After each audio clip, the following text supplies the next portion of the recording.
Stillman and Company, 102.5, 106.3. The Game. Jake Lyman, Derek Mason with you on this Thursday, along with Connor New. Jared out the rest of the week. He will be back on Monday. We are broadcasting live from the Busy Bee Plumbing, Heating, and Air Conditioning Game Nashville studios, home of the $99 yearly Beehive membership, where the buzz is always about great service. We got a fun show planned for you today. Teron Davenport, fresh off his trip to Bristol, will join us for the TD Power Hour at 4:15. Michaela Blakes from Vanderbilt Women's Basketball will join us at 4 after winning MVP of the AmeriCup tournament as the U.S. won the gold medal a couple of weeks ago, and much more. D-Mace, how's it going? Fresh off vacation. You got that vacation glow to you. Oh, man, I got a lot of sun, I tell you that. Went for my best friend's, outside of my son, my best friend's 50th birthday party. His wife threw for him. He wanted some of his closest friends there, so we all flew out to St. Croix for a surprise birthday party. It went well. We had a great time. So now I'm back, and now I'm back to the real world, because I tell you one thing, I did not follow sports, not one bit. No, I'm not gonna lie. I did listen to Willie and Adam DVD. Right. It would always be DVD because David's there. Listen to DVD a little bit, but that was for about 15, 20 minutes. I was like, I'm done with this. It's vacation mode. You got to turn it off and get away from it a little bit. But sometimes you can't. It's like you miss the guys. Miss the guys. I just wanted to see what they were saying, just a little bit of what they were saying, and then I kind of turned it off. I got my fix for the week. There you go. And we get D-Mace today and tomorrow from 3 to 6 before the schedule goes back to normal next week as we get into Titans training camp. Connor Newt is here as well. Don't want to forget about Connor. Yeah, don't forget me. We're not forgetting about Connor. I'm not mad at you. I'm mad at the suit. We had a whole conversation saying, yeah, you may be behind the board, but I want you to be hosting with Jake and D-Mace. So there you go. It's a lot of you. It's today. All three of us. And we got a busy show today. It's going to be great. Mm-hmm. Because you missed out on some sports stuff, let's just go through some of the headlines from the last couple of days. I want to start with this. Mm-hmm. Connor and I talked about this before we went on. Did anyone know the ESPYs were going on last night until they actually happened? No, I didn't. I couldn't care less about the ESPYs this year, last year, the year before that. It's a great, they put together a great, sort of deal. But I just never really been into it. So. It never moves the needle for me. It was cool last night that they at least honored Lee Corso. I thought that was probably the one. Not that I watched it. I was just kind of keeping up on Twitter. Exactly. But seeing that they honored Lee Corso as he heads towards retirement, I thought that was cool. But outside of that, I really could not care less about the ESPYs. I did not know it was going on until I started seeing tweets about Shane Gillis's monologue on X. So I'm pretty sure I will see a bit of it. There were a few jokes in there that went a little I didn't viral. know what they were about because I don't, So it was a little controversial. Okay. It was a little controversial there. So, and I know a lot of people liked it. I thought, for the most part, it was pretty funny. Mm-hmm. But the ESPYs, one of the, I guess there's some cultural significance to it. It's cool to honor some of the big moments in sports throughout the year, but overall, I really don't care. I'm not a big awards show guy in general, like the Grammys and the Emmys. None of that is a big deal to me. Connor and I talked a lot yesterday, D-Mace, about the whole holdup with the second round picks and all these contracts that were left unsigned. Yesterday, 30 of the 32 second round picks didn't have contracts signed because the Texans decided to give Jaden Higgins a fully guaranteed contract. The stalemate finally ended yesterday as was it the 49ers? I believe it was the 49ers. They signed their second round draft pick, defensive tackle Alfred Collins, to a 4-year, $10.3 million deal, including over $9 million guaranteed. 88% of the deal was guaranteed, which was a jump over last year's 43rd overall pick, but not a fully guaranteed deal. We've seen the floodgates kind of open up. More have signed, which is good news for Femi Oladejo. It looks like you would hope the Titans will have a deal in place with their second round pick heading into training camp. Well, hopefully they can. Hopefully this doesn't bleed into camp. And I know a lot of it, probably majority of it isn't money. Right. Because listen, you can only, it's a tiered system anyway. and you're only going to get a certain amount of percentage of what the guy potentially got. I mean, what the guy got last year. That's what you can potentially get. And a lot of these contracts, especially first rounders, they're guaranteed. A bulk of it is guaranteed anyway. So I think it's language within the contract that is putting the stall on a lot of it. And when one guy chooses to sign and the language is there, it makes it bad for the other guys behind him. You don't want to set a precedent. Exactly. So hopefully, Houston Texans and them getting their second round pick signed. Hopefully it didn't have a lot to do or anything to do with language. Maybe it was just paying me a certain amount of the signing bonus, a little bit earlier rather than later. Hopefully it was that, because if it was the language, then maybe you're going to see guys not sign. It's going to bleed into training camp, I believe. Well, the way we heard it yesterday, we played a clip from Jonathan Jones of CBS Sports, and he said that the Texans GM, Nick Caserio, basically was like, I hope Jaden Higgins, we don't have to worry about his contract because we hope to have him extended by the end of it anyway. So I'm just going to give him a fully guaranteed contract so I can start my vacation earlier. And that held up the other 30 contracts, because now the 35th pick wants his contract fully guaranteed. Yeah, and they're probably mad at the Houston Texans for that. It's a lot of it is, to me, trusting that and trusting that you're going to get the athlete that you drafted, that guy is going to develop into a contributor, and more than a contributor, because when you're drafting him in the first two or three rounds, he needs to be a viable part of what you're doing within that first 2 years.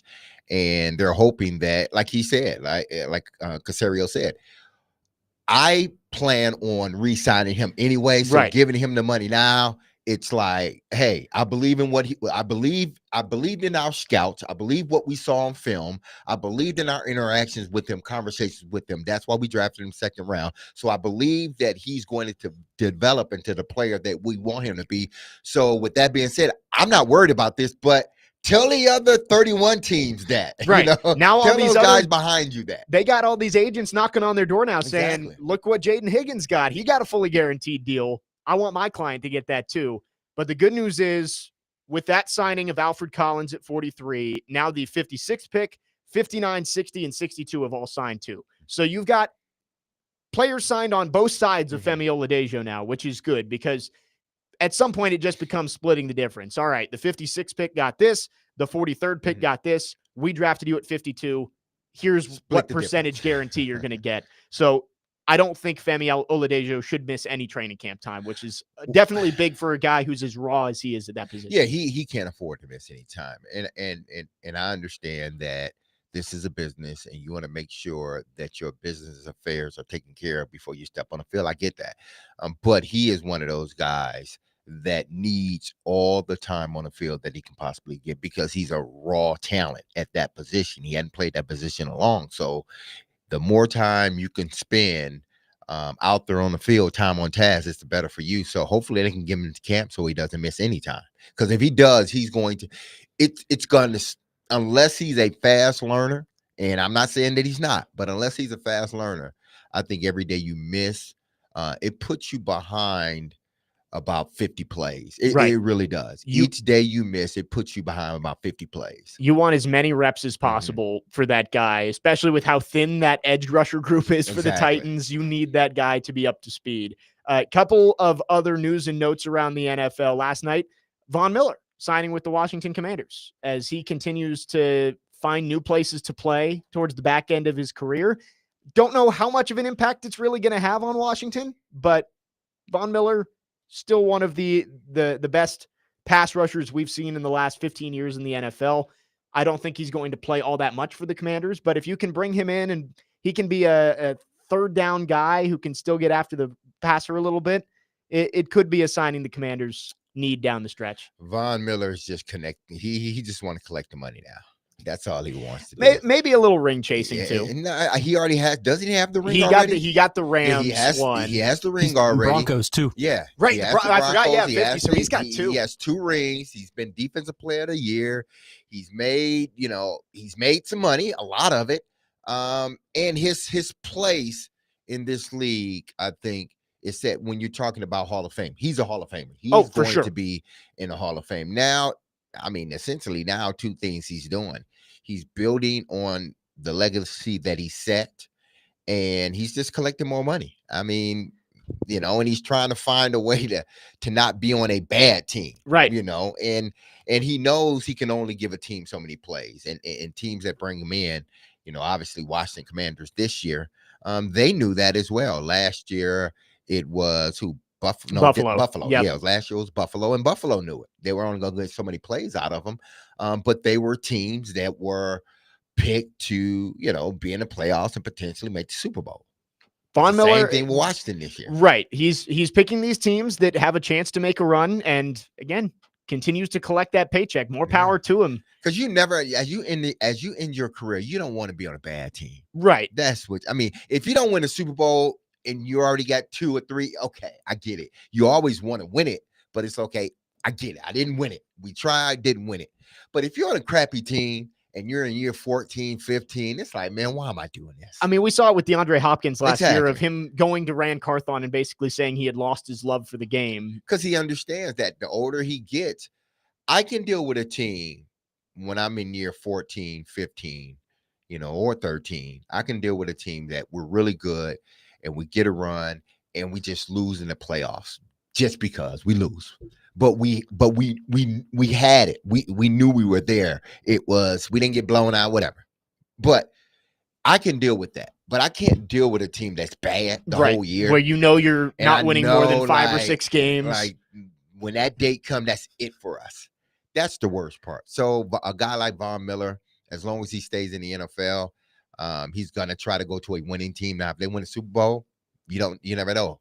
Hop, he's going to be the same way. If they don't win one this year in Baltimore, best believe he will be out of Baltimore and headed to another team that potentially has a chance to win the Super Bowl. Go find those trendy teams, and the Commanders definitely qualify this year. Last little nugget here. Just about 2 hours ago, Mike Williams announcing he retired from the Chargers just before training camp, meaning that all 3 wide receivers who were drafted in the top 10 of the 2017 draft are now out of the league.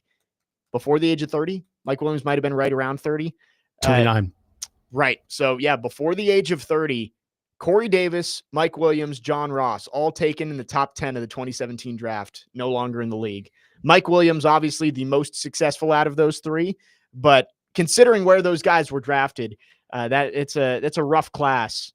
Titans took Davis at 5. He retired after about 6 years. John Ross really never made a name for himself in the league. So tough to see, but Mike Williams, a solid career nonetheless during his time. He completely underachieved, I thought. I thought he's one of those guys. He had 2,000-yard seasons, a double-digit touchdown year.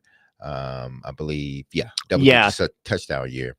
But he never could reach that potential that they saw in him earlier. His first 3 years, he developed it as a receiver. The third year, he had over 1,000 yards. But then after that, it was just so up and down. He was always injured. He was one of those guys that you wonder what could have been because the talent was there. What could have been. Now, Corey Davis chose to retire early. I guess he just didn't. I'm not sure if it was injury or he almost tried to make a comeback last year, right? Like he said he was open to signing with the team. Exactly, but never did. It could happen this year at some point. I don't know. But he ends up retiring early. And I thought Corey Davis's career, it was a good career, but it wasn't a career worthy of the fifth pick in the draft. It wasn't a career worthy of the 5th pick in the draft. And then John Ross just flamed out the kid. When he got drafted by Cincinnati, I'm like, what are y'all doing? I think everybody universally didn't like that pick. Yeah, this kid he's not an NFL player. He's just not. He's just fast. He's just fast, yes. Mike Williams, I mean, we were talking yesterday, Connor, about Justin Ross and how good he was at Clemson. Mike Williams was the same way. You watched him at Clemson playing in those college football playoff games, and you're like, man, that dude's going to be a star in the NFL. And it never worked out for him. No, and it's unfortunate because he had the build. He had everything you want a wide receiver to have. He had good speed, 6'4", catch radius was out of this world. Right.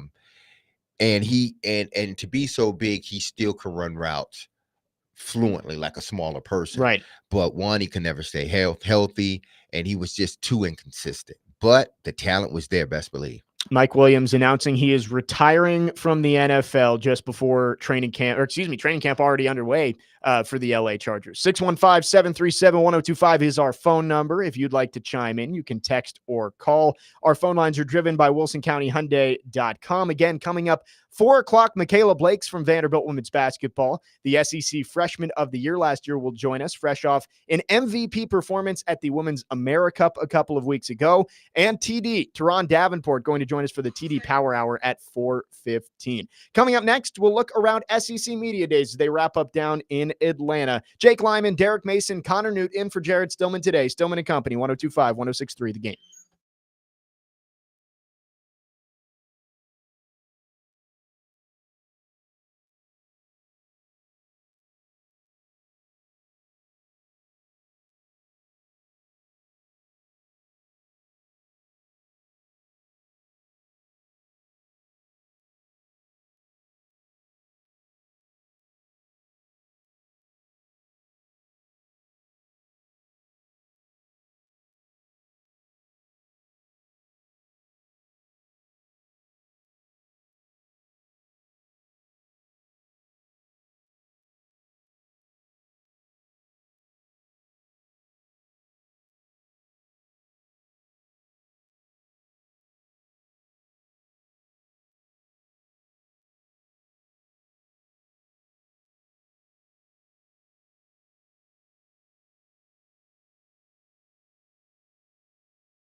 The Borchetta Bourbon Music City Grand Prix is coming to the Nashville Super Speedway Labor Day weekend, and 102.5 The Game has your chance to win VIP tickets to the IndyCar race. Text in the keyword RACE, R-A-C-E, now to 615-737-1025 to be entered to win a pair of VIP tickets. For more information on the event, visit MusicCityGP.com. Jake Lyman, Derek Mason, Connor Newt in for Jared Stillman today. Again, Jared out the rest of this week. He will be back on Monday as Titans training camp opens up in less than a week.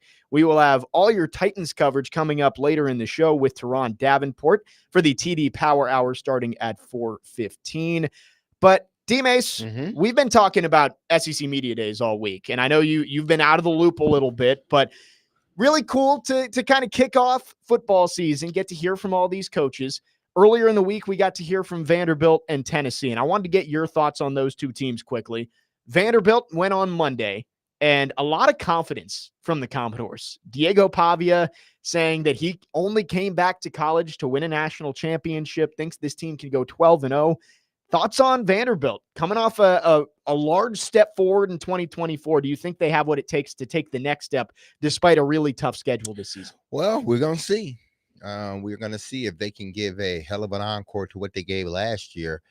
And now I know people are looking at it and saying, well, they only won, 7 games? Yeah, 7 and 6. But, Vandy, if you followed this program, over the history of the program, they've been down over the course of the last 10 years. It's been an up and down roller coaster pretty much for this team. Started with James Franklin, then Derek Mason, and then obviously Clark Lee now. And he's gotten that team to a point where now they expect to win rather than hoping and wishing they can get a turnover here, turnover there, and win a game. Now they expect to win, and it all started with bringing in Diego. At least from let's just say from a attitude standpoint on the field. Now Clark Lee brought it all in. He brought in his system, what he wants to do, and he maybe had to tweak it a little bit the next following year, but he brought in that foundation. And then you had a guy like Diego Pavia. He brings sort of that. He brings that grit and that sauce that you need, to stir up in what you got going. And listen, he brought an attitude to that team that filtered through everybody. Now it's not just Diego. I think they all of them to a man. I think they all believe that this season will be like no other season that Vandy has had. I mean, in a good way, because of what they did last year, because of the sort of bravado and confidence. I don't think it's cockiness from Diego Pavia. I really don't. I just think he understands where he's been, what he had to go through at each turn, and how he elevated the programs that he went to. Same thing we talked about Cam Ward. Yep. And he's confident in what he does. Why? Because he's prepared to do it. And when you're prepared to do it, you don't mind going out and saying, this is what I expect. I didn't come back to Vandy to win 6 games. Who in the hell is going to say, man, I just came back just to win 6 or 7 games? Hope we make a bowl this year. Hope we make a bowl game, back-to-back bowl games. Right. It'll be great for Vandy, yes, but that's not why he came back. He came back to win the championship. Yep. And if you're laughing, great, fine. If he may not win it, but I would rather have a guy with that bravado that's shown he can back it up to. I'd rather have that guy on my team leading me than a guy that comes back and say, I'm just here to have a back-to-back bowl game season. Right. And I love all the people kind of laughing at it too, because it's like, what do you want him to say? I am one of those people. Come on, what are you expecting to say, it's like, Connor? The first thing that you need to accomplish something is you have to believe that you can accomplish it, right? Like if you go into something thinking, I don't think I can do it, you probably aren't going to be able to.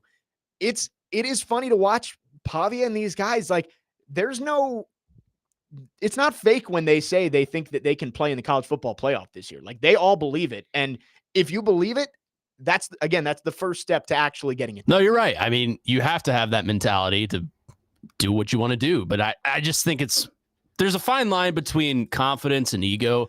I agree. And I think that kind of comes across as ego to me. He toes the line of that. Yes, very he much does. So. He did look good the other day, though. He was dressed to the nines. He was dressed to the nines. I think it was Chris Childers on with Chase and Big Joe earlier. He made the comment like Diego Pavia is the least Vanderbilt player of all time. Like that is not what you imagine when you think of a Vanderbilt athlete is Diego Pavia. But it's cool. He gives this team a swagger that they haven't had, and I'm hoping that they're able to build off what was a great year last year. This university has been successful, at least my years that I've lived here and have followed Vanderbilt. They've been successful with guys like Diego Pavia. Right. If you look at Franklin and what he did, everybody laughed at Franklin. And, he came out. He wanted to talk about his program. He was pushing his program, what he expected, everything else. People laughed at him. What happened? That brassness, that confidence, not cockiness, but that confidence that I can turn this program around. I can make this a winning program. And they won. you're getting the same thing with Diego Pavia and Clark Lee. I think Diego Pavia is Clark Lee's alter ego. Yeah. That's what we are going to stamp that right now. And I am going to tell Clark Lee when I see him. What's the Diego Pavia is his alter ego. What's the Key and Peele skit with Obama where he has his anger translator or something like that? Like that's it's like Clark Lee is all buttoned up and he's going to say the right things, but then Diego's the alter ego on the side. He's the devil on his shoulder. Exactly. Diego is what really Clark Lee wants to say and wants to portray. But as a coach, he has to keep it confined. But when you have guys like that, sort of guys that feed, because those two, Clark Lee and Diego, I think they feed off each other well. It's like, you know my message. You know what to do. I'm going to give it to you. You're the leader. Now you filter it through this program. You filter it through this team. Yep. And both of these guys, I think approach and attitude is the same, but the way they talk about it is different. I think Clark Lee has to be a little bit more measured because he's the head coach. You're the head coach, yeah. He's what Vandy is. He's put together, a head coach, great. But Diego don't have to be like that. Yep. Diego just come in and say, hey, listen, get on the trolley and let's go. And I've said this before with Clark Lee. I think he deserves a lot of credit for last year when they went 2-10, lost their last 10 games of the year in 2023. And instead of being stubborn and sticking with his ways, he made the changes on the coaching staff. He brought in Jerry Kill and basically revamped the entire program and turned it around. We talk about Mike Vrabel, where he kind of refused to fire his guys and was stubborn in that way. Clark Lee wasn't stubborn. He realized that there were mistakes made and he changed things and it led to success. So lots of confidence around that Vandy program right now. Excited for that season. They start August 30th against Charleston Southern. We'll talk a little Tennessee and a little bit of Texas A&M on the other side because they spoke today down in Atlanta. Do want to mention Matthew in Nashville on our text line alerted me that there's major breaking NFL news that just came down. TJ Watt has just signed a 3-year, $123 million extension. That is a big number. Say that again. 3 years, $123 million for TJ Watt. 41 million per year. Woo-hoo. $108 million guaranteed. Watt. 3 years isn't that long either. Like they act like it's a long term. This is probably his last deal. Yeah. How old is TJ now? Is he gotta be in his like 30s. Early 30s? Yeah. Because I mean, and he's been hurt too. He came back and played a hell of a season last year. So he was born 1994. So yeah, 31. Turning 31 this year. Yeah. So he that'd be it. That'd really be it. This is his last big contract. Right. He'll be able to do a kind of a Von Miller thing, exactly, like we were talking about. He could get 1-year deals here and there after this, but yeah, this is the last $40+ million. He can do what his brother did. Just play a couple of, sign with his brother. He signed with Arizona for a year or two. You think he ever leaves Pittsburgh though? Nah, I'm not gonna say no. At the end, if he can keep his body in good shape, like I'm sure there will be a time where the Steelers say it's time for us to move on, but there will be another team willing to bring him in. Yes, I guess it depends on whether he wants to. Yeah. Because after this 3 seasons, depending on how it goes, if he hasn't dealt with any injury, which with TJ Watt, you just don't know because he has dealt with some injuries. This will probably be it. And then after that, it's like, okay, how much will we give you to finish out your career here in Pittsburgh? Because I think he's always going to be no matter what, I think he's going to be a good player in his league. As his abilities start to decline, I think it declined to a point where he's just a good player. TJ Watt signing a deal to make him the NFL's highest paid defensive player, 3 years, $123 million, 108 guaranteed. I wonder, what did Myles Garrett get? He got close to that, I think. I think they were kind of going. They wanted to go a couple it's always above his. It's not who's best, it's who's next. Exactly. Myles Garrett's contract. So he signed a 4-year, 125.5. Okay. So right around there. Yeah. So he gets about 40 per year. Don't 40. Yep. Yeah. So there you go, $1 million. 40. TJ got 41. 615-737-1025 is our phone number. If you would like to chime in, again, 615-737-1025. 1025. We'll continue the conversation around SEC Media Days coming up next. And again, Michaela Blake's at 4, Teron Davenport at 4:15 here on the program. Jake Lyman, Derek Mason, Connor Newt in for Jared Stillman today. Stillman and Company, 1025, 1063 The Game.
Stillman and Company, 1025, 1063 The Game. Jake Lyman, Derek Mason, Connor Newt along with you today. Jared out the rest of the week. He will be back on Monday for the start of Titans training camp. We're going to get into the Titans coming up in the 4 o'clock hour. Teron Davenport going to join us at 4:15 for the TD Power Hour. Michaela Blakes from Vanderbilt Women's Basketball will join us at 4.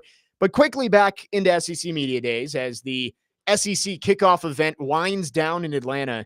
We got the SEC network on here in studio and looks a lot emptier than it has the last couple Everyone's days. gone home, Everybody's getting their head start on travel. Texas A&M, the last team to go today. We'll touch on them in a second, but quickly, D-Mace on Tennessee. Josh Heupel spoke to Chase and Big Joe back on Tuesday, and he mentioned, he was kind of asked the question of like, do you think you get a pass for this year because of all the Nico stuff? And he said, we don't make excuses for any loss. But in your opinion, do you think Vols fans are going to give Heupel and the staff and this team a little bit of a pass if things get off to a little bit of a rocky start this year? You lose your quarterback in the spring. Joey Aguilar, Jake Merklinger, George McIntyre. Like, there's not really a great option at quarterback for them. None of them are bad, but you're definitely having a downgraded quarterback.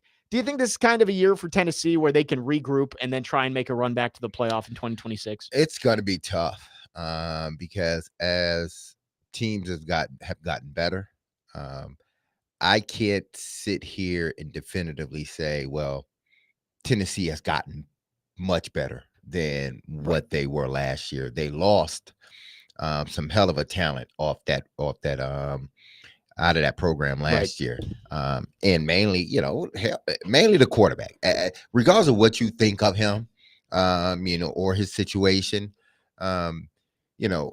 he was a fixture in that offense. He was supposed to be the future. Yes, he knew the offense. And another year there, I think you would have seen a better Nico. I'm not saying he would have been maybe not Heisman Trophy candidate or something like that, but I think you would have saw a guy that was progressing and developing in the system that he was running. But now they don't have him, and they've lost other guys across the board.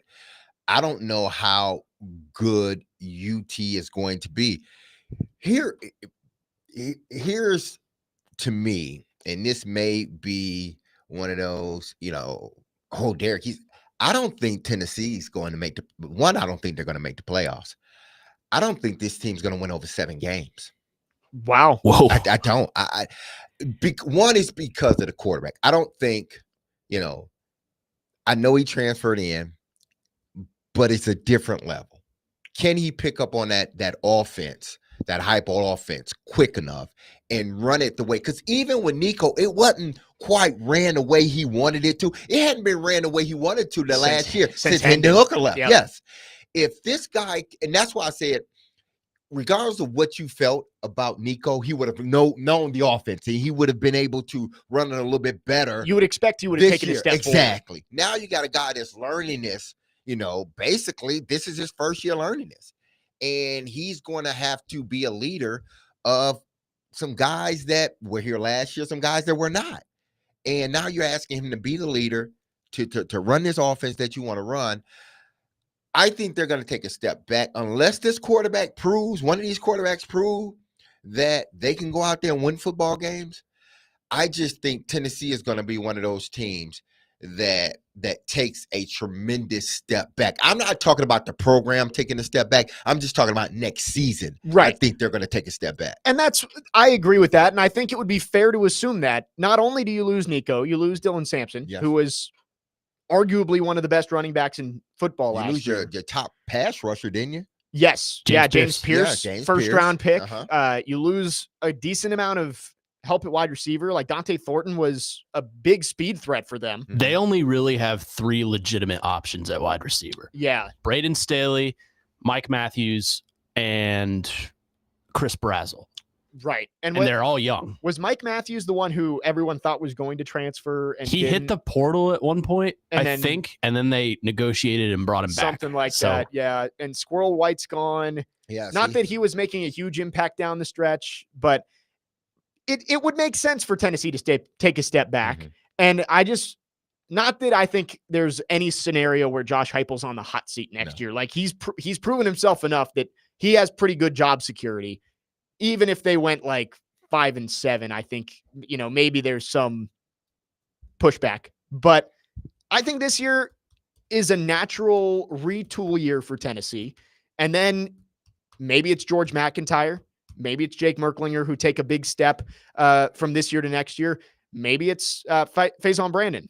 Am I pronouncing that correctly? Good job, Jake. Faison, who will be a true freshman next year. So I think this is a natural year for them to take a step back. Now, Josh Heupel's not going to come out and say that. No. But I think fans should at least head into this year knowing that this probably isn't a year that they make it to the college football playoff? No, I think their offense, whereas they may put up some yardage, but I'm not sure this team's going to score a lot of points. But again, I have the right to change my opinion once I see the quarterback play.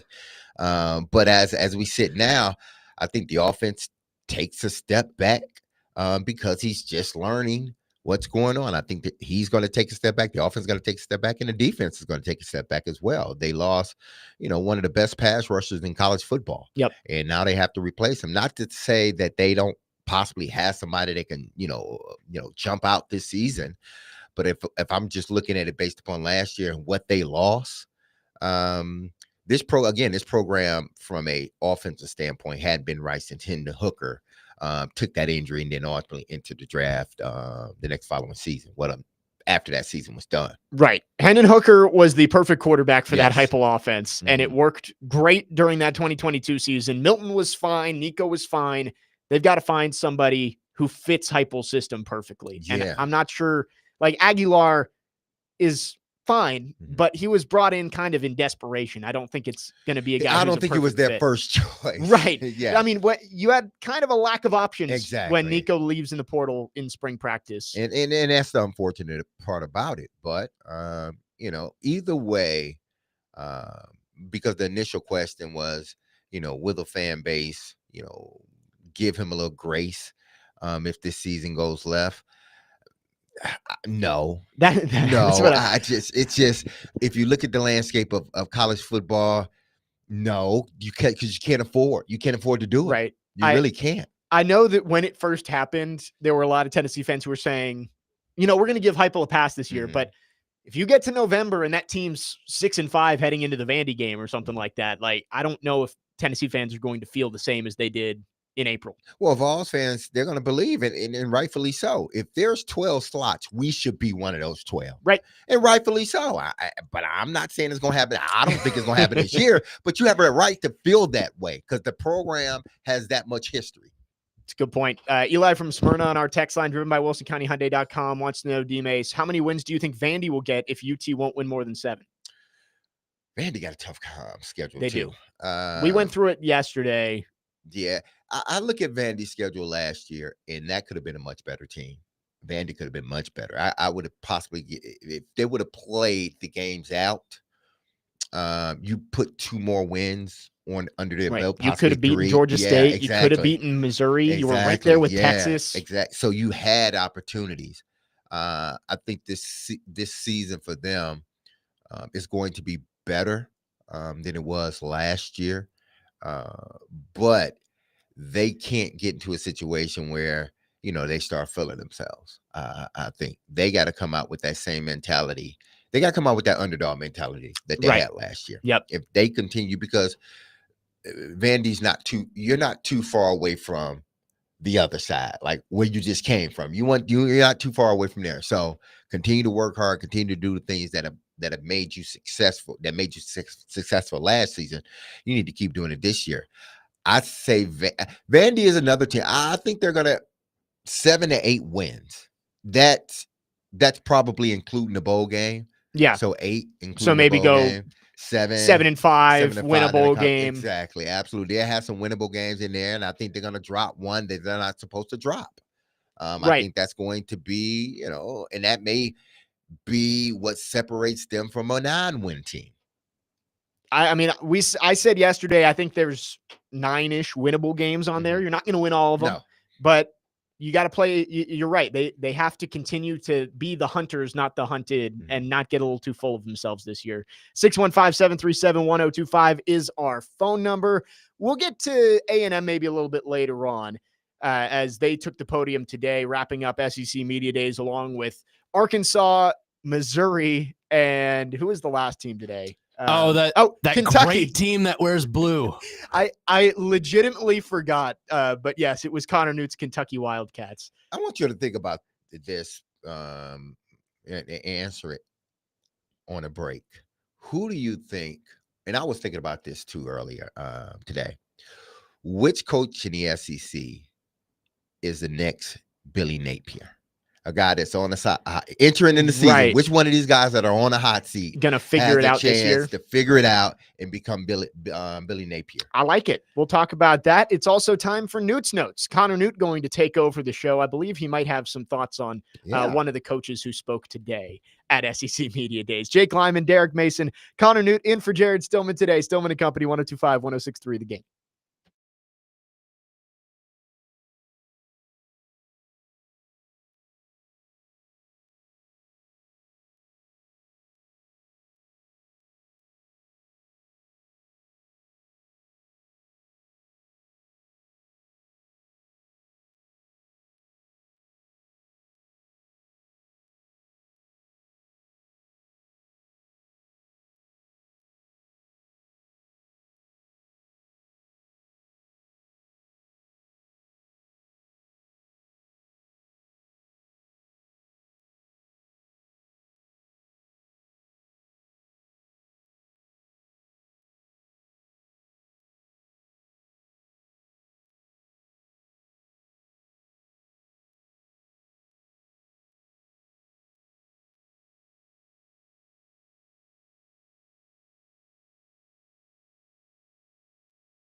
I kind of knew it was going to be that one. I don't know. That was the one that was. like that. It was going through my head. That's my best one. I like that and one. I wanted to share that moment with D-Mace. Using the thank you. I appreciate that. Using the call-in phones to record was genius. Jake Lyman, Derek Mason in for Jared Stillman today, but it's the final segment of the first hour, which means it's time for Newt's Notes with Connor Newt.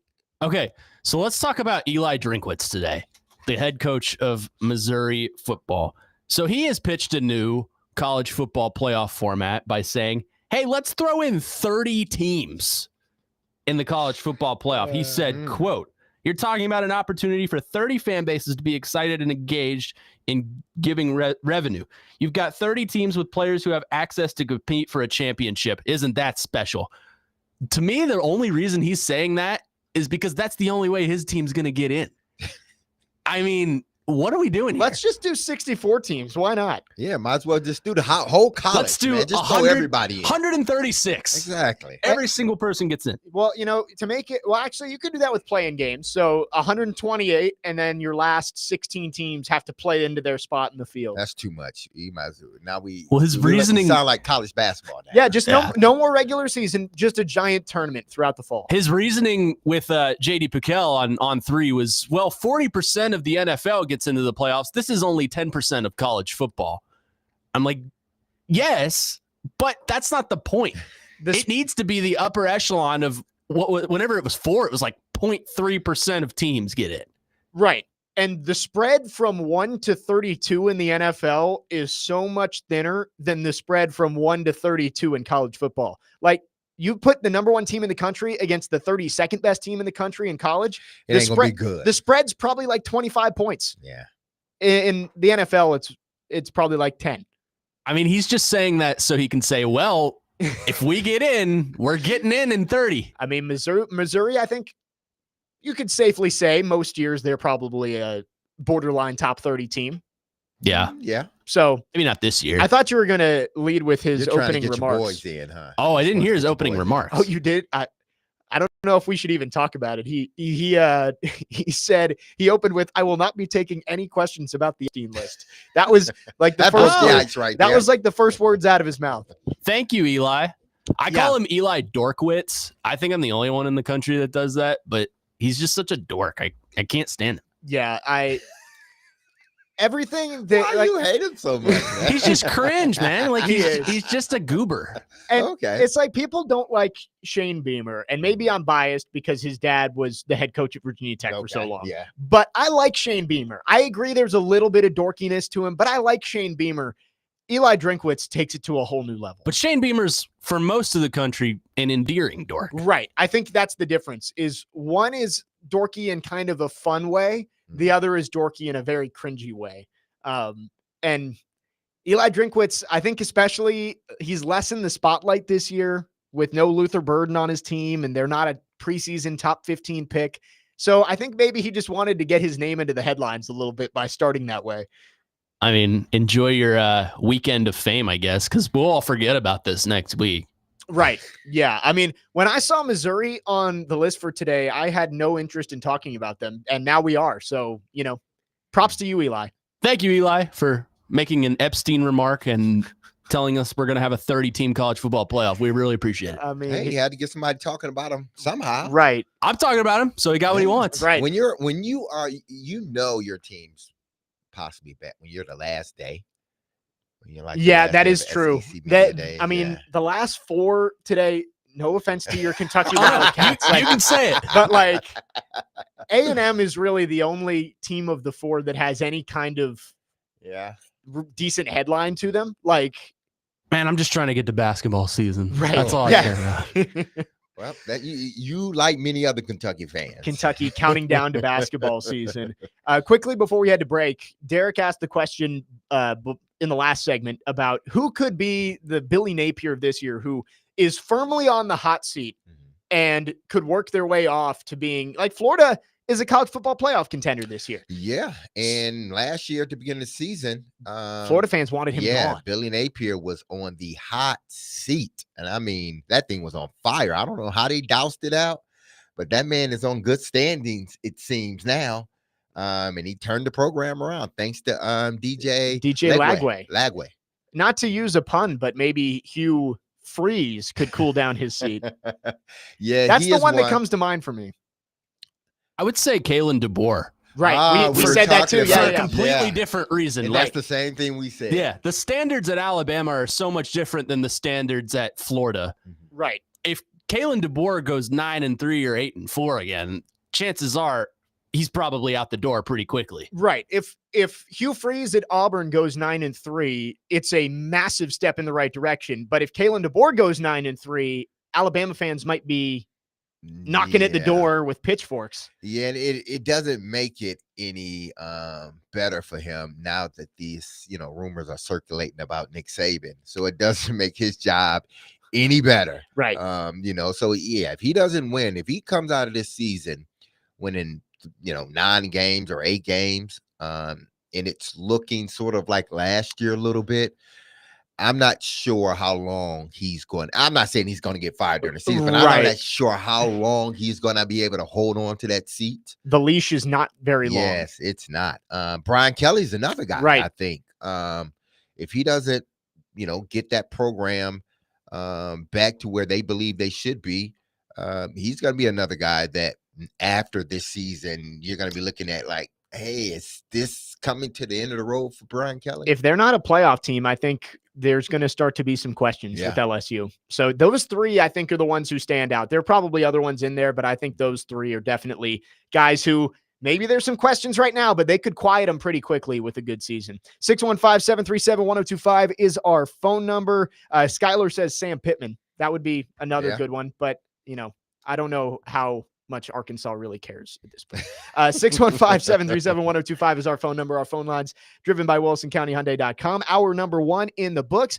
Excited for hour number 2. We're going to start with Michaela Blakes from Vanderbilt Women's Basketball. She'll join us next. And then Teron Davenport will join us for a full hour starting at 4:15. Jake Lyman, Derek Mason, Connor Newt in for Jared Stillman today. Stillman and Company, 102.5, 106.3 The Game.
Hour number 2 on the program, Stillman and Company, 102.5, 106.3 The Game. Jake Lyman, Derek Mason, Connor Newt in for Jared Stillman today.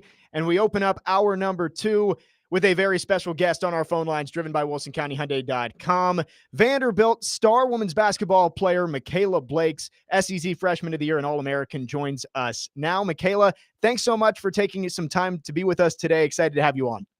Oh, I'm excited too. Thank you for having me. Well, Michaela, just a couple of weeks ago, you had the opportunity to go play with Team USA in the Women's America Cup down in Chile, not only winning the gold medal, but also winning the MVP of the tournament. What was that experience like to be able to go down to South America, represent your country, and play against some of the other elite players around the world?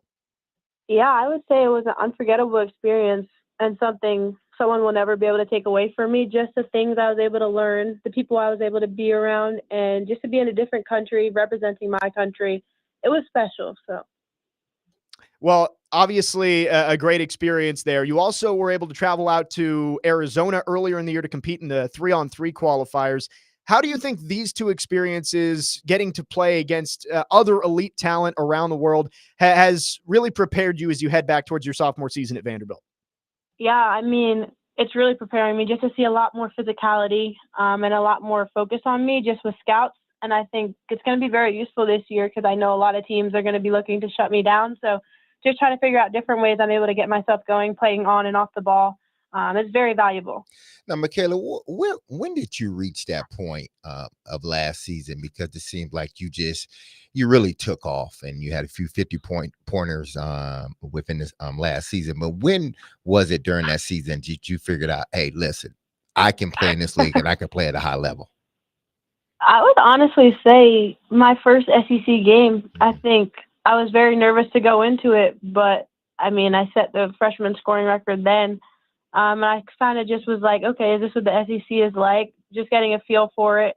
And then with my teammates, they just hyped me up the whole time as well. So, I mean, it was just like I was unstoppable. I just felt like I could do anything. Now, what are some of the things you can take from last season, your ups and your downs, that you can sort of take into this season and build on? Yeah, I think just continuing to just expand my game, just making reads better, being more consistent with my three-point shot. I think I get down the hill really well. So just continuing to be able to do that and just keep my dribble under the basket as well. So. Now, as a young player in my day, I always looked up to someone as I was going into college and then eventually into the NFL. So I had guys that I looked at and I looked up to and wanted to model my game after. Is there any, female player or even guy player that you look at and you really study them and try to take some of what they do and implement it in your game? Yeah, I think going to Kelsey Plum's dog camp, I've just really watched her game a lot and just tried to mirror like the way she's able to be on balance with every step. I've been watching her game a lot. And of course, my brother, I've been around him my whole life. He's one of the hardest workers I know. So he's just pushing me to continue to get in the gym and just be a gym rat. Talking with Michaela Blakes from Vanderbilt Women's Basketball here on Stillman and Company. Michaela, Derek mentions the 50-point games. You talked about your first SEC game. Plenty of other great moments last year. Did you have a favorite one from your freshman year? I'd probably say my favorite was just to be able to hit the buzzer beater against Tennessee, given my brother hit a buzzer beater the day before. And I committed to Vanderbilt this time last year when they lost to Tennessee. So it was special. I think that was one of my favorite moments from last year, too. Exciting news a couple of weeks ago. You're going to get to start the season in Paris for the first game against Cal. What's that like as a player, knowing that you get to go experience a new culture and also get to start off your sophomore season in one of the cooler places on earth? It's special. I mean, I'm going to be able to represent Vanderbilt in a different country. And I feel like not many teams get this opportunity, so we want to make the most of it, and we're going to be prepared for when we go out there and play. Now, how much different is it for you, Michaela, now? You last year, you coming in as a freshman, and, your eyes are probably so wide open and you try to take in everything. Now you're used to everything, but are you used to the people now really recognizing who you are, not just on campus, but throughout the city of Nashville and even further than that? Yeah, I'd say no. I still get like surprised sometimes. Like I'll go to the mall and I'll have little kids come up to me, and a couple workers will be like, "Oh, I know who you are. Like we watch your games," and I'm just so grateful for it because I'm making an impact on other people. So it's good. Looking at the team coming up this year, brought in a couple of freshmen to the team, also some transfers, Aaliyah Del Rosario from LSU and Jacqueline Tanda from Texas. How does the team look this year with some of those new additions as you guys try and take the next step this season? I think we're going to be really well. We're just continue to build chemistry in the gym. As you said, it's sort of a new team this year, but everybody's excited. Everybody wants to be an underdog and just prove people wrong. So we should have a really good season this year. Last one for you, Michaela. With how much you accomplished last season, what are your goals heading into your sophomore year? Obviously, being named an All-American and SEC Freshman of the Year, what are you hoping to accomplish in year 2 on West End?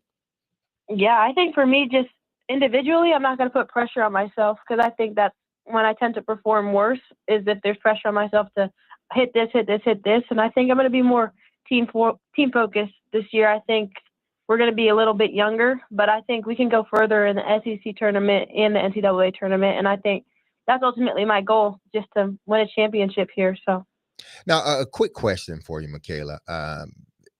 I know that you're in your world of basketball, women's basketball, and you're concentrating on that along with school. But do you ever get a chance to go and watch some of the football games and the energy that Diego Pavia is bringing to the campus? Can you talk a little bit about that? Because you're there, you see it, you feel it, especially during the football season. Even though I know you girls are preparing for the season, you got to feel it on a Friday night or Saturday after a game. Yeah, I mean, him setting this kind of like the standard for last year, given that they were a fall sport, it sort of just fueled the rest of the teams just to continue to want to beat the number 1 teams, continue to beat the ranked opponents, and never to be satisfied. So I think just him being on campus last year was just a really good for us, and it was a momentum builder for us, especially us girls basketball team. We went to the games quite a bit the past season, and Coach Ralph is really close with Coach Lee as well. So we're just a really close community here.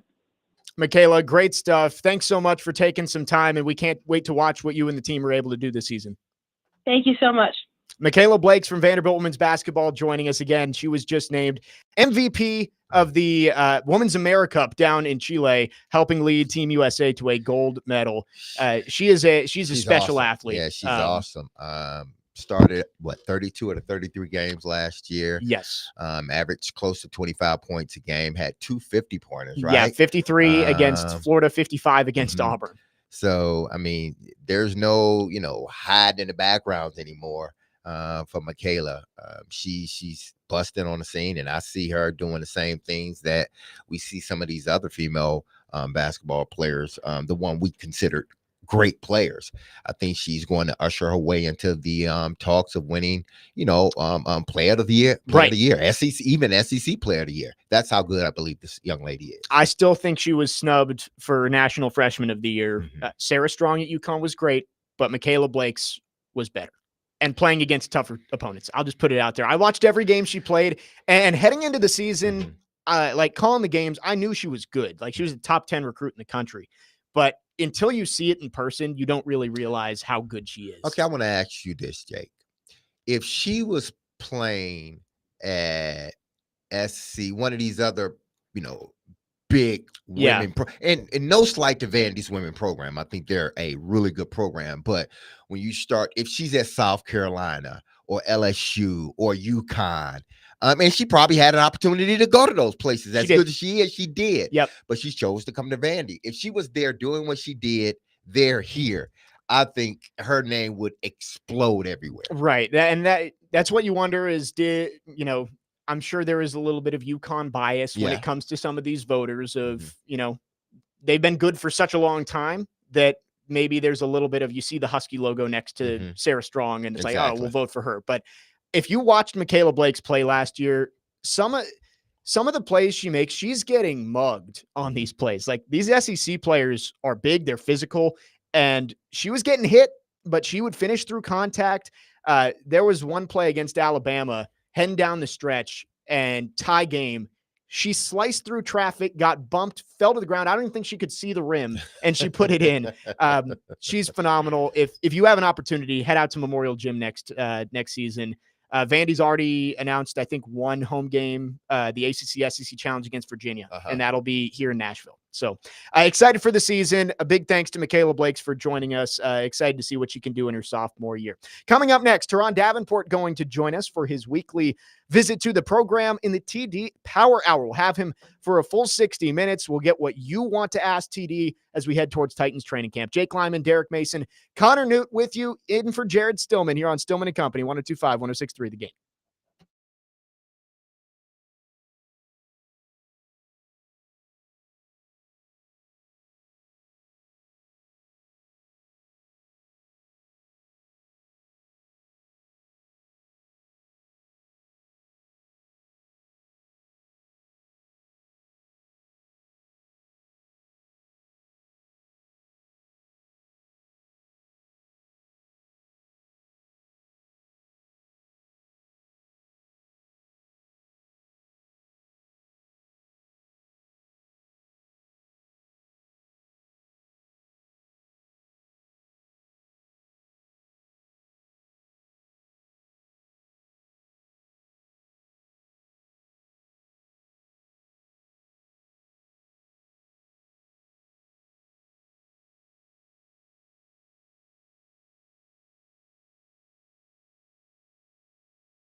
Stillman and Company, 102.5, 106.3, The Game. Jake Lyman, Derek Mason, Connor Newt in for Jared Stillman today.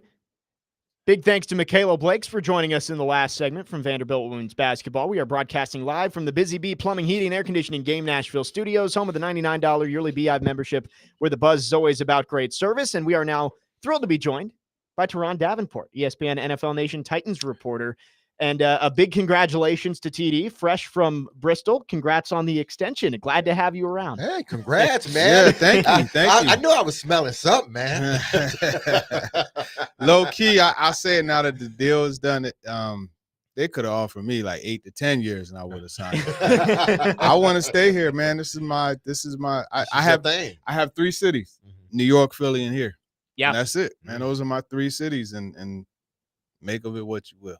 Well, I know we are all thrilled to have you covering the Titans, and I know Titans fans out there are thrilled to have you sign that extension as well. We've got TD for the next hour, so if you have anything you want to ask Teron Davenport as we head towards Titans training camp next week, you can text or call 615-737-1025 is the phone number. Our phone lines driven by WilsonCountyHyundai.com. TD, I want to start with the second-round pick debacle that's been going on.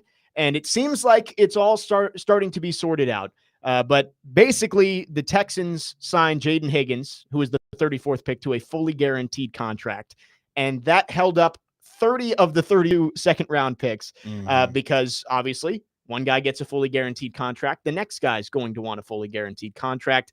But it seems like with the 49ers signing Alfred Collins last night, things have started to open up. We've seen probably a dozen second-round picks signed. I would guess Femi Oladejo won't be far behind. Yeah, he should be getting that deal done soon.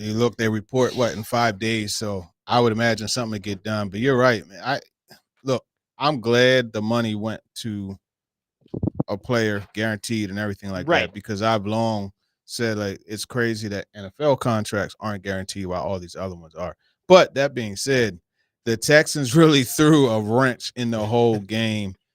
And now that another deal is done, I would imagine that's going to open the door up to more getting done. And there's no signing a waiver for training camp. You got to be under contract to go.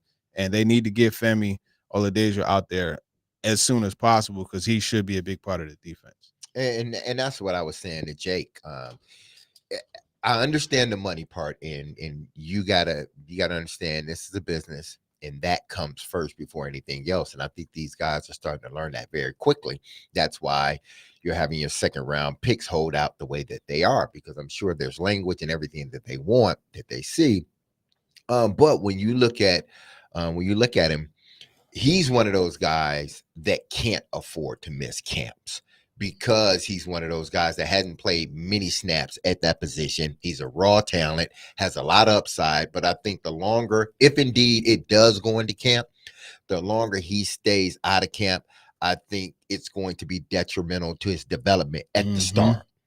That's exactly the case. And I wanted to do a story about it, but we just weren't able to get it in during minicamp. But the fact of the matter is, you look at pass rushers, and especially guys who are converting the way he's converting to an edge rusher, it may take a little bit. And it depends on how the team works with the coaching staff, works with you. Whereas, okay, do you bring them in on third downs and you just say, hey, man, go get the quarterback, don't worry about nothing else? Or do you do what Denard Wilson told me they're going to do, and that's throw everything at them, see what sticks, and adjust accordingly? So that being said, to your point, because he's going to have so many assignments at a new position, he needs to be there as soon as possible. Do you think, with that being said, TD, and you've been around this game a very long time, do you think that is something that agents need to really address to their players, not to sort of sway them one way or another, but when you're a guy like Femi that is coming in, and yes, you are a high pick, yes, they believe you have the talent, but you got to understand, man, you haven't played this position you hadn't played it at all.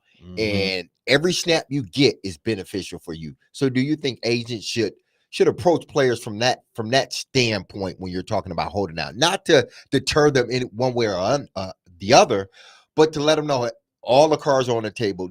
These are the pros and these are the cons. As an agent, you're not just concerned with the financial part of it. Yes. You should be advising this young man because he is, in essence, entrusting his professional life in you. Mm-hmm.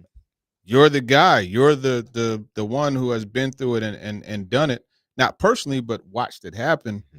And so you need to impart that type of advice Mm-hmm. to where, yeah, you know what, the money is very important, and get your money. You know what, we're going to get you your money, but let's also look at the main thing. Mm-hmm. And if you go out there and don't play well, you're not going to get a second deal, at least a monster one. So that should be the goal.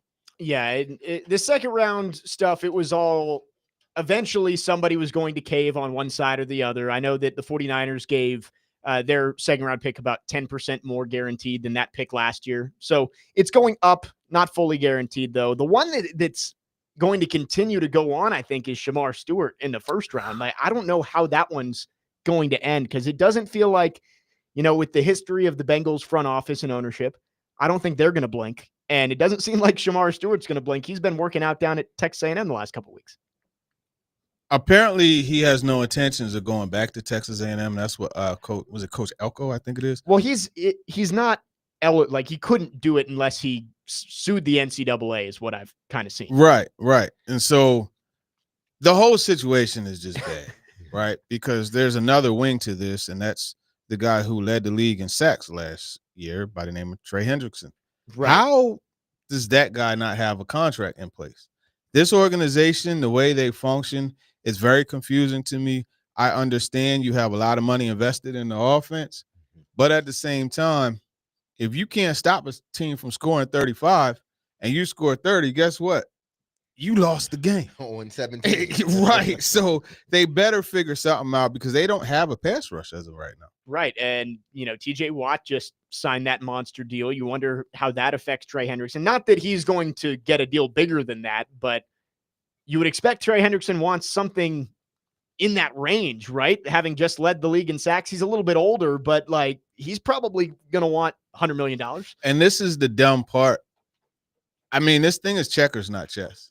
TJ Watt has a deal coming up. Mm-hmm. Right. Why the heck are you going to wait for it to happen? And now guess what you have to do? To your point, you have to at least meet it, probably top it, because last time I checked, the guy who led the league in sacks last year was Hendrickson, not Watt.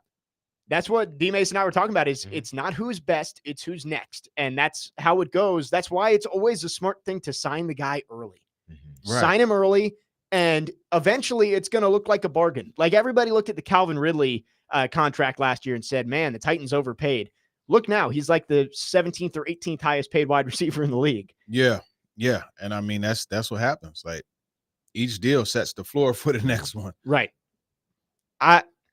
The second round pick thing always seemed like it was going to work itself out, but the Bengals, they've got some issues on their hands. Yeah, they've always had issues, Cincinnati. Camp starts we got 5 days? They report in 5 days. Wow. Ooh, man, it's come upon us very quickly. Now that we have 5 days left before camp, we've seen Cam Ward and his videos that he's put out. He's out there working. What are you expecting to see early on from this Tennessee Titans? And I'm talking about in camp, as far as in camp, players, how they approach this, some of the battles that are going to happen within camp, stuff like that. Yeah, I expect to see mistakes from Cam Ward, and it's okay. Make the mistakes early, learn from them. From what I've been told, he's not a guy that repeats the same mistake twice. So hey, go ahead and get some scars now. Unload you know the clip. What I mean? Yeah, unload the clip.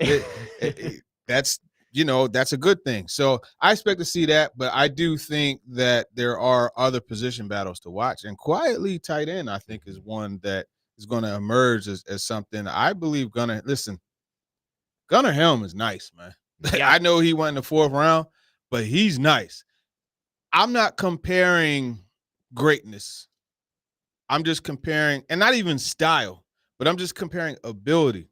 Gunnar Helm is decent size, good size, but he's not fast. He's not quick.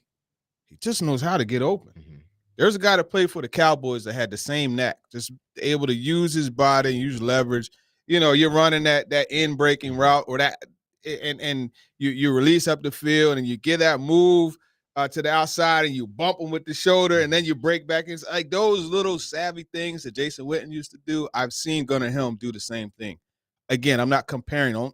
I'm not saying he's going to be Jason Witten, but I think that ability just to get open without any superb skills that stand out physically is a big thing. Do you think that's one of the positions, TD, that could really help on Cam Ward immediately? Like you would see it if those two guys, or if that group, he and that group connects, you're gonna see it immediately. Yeah, I actually, I need to email ESPN Research and find out the separation per target that Gunnar Helm had, because I'm curious about that. Because here's the thing: if you could get that quick separation, it's going to help Cam Ward so much. And I asked him what are some of the things that he's really had to adjust to. Obviously, the speed, we know that, but he made a good point. He talked about the hashes, right? And so that's big. Yeah, I mean, in the league, the hash marks are closer together, and when you're spotting the ball, typically it's on the middle of the field, right? Whereas like in college,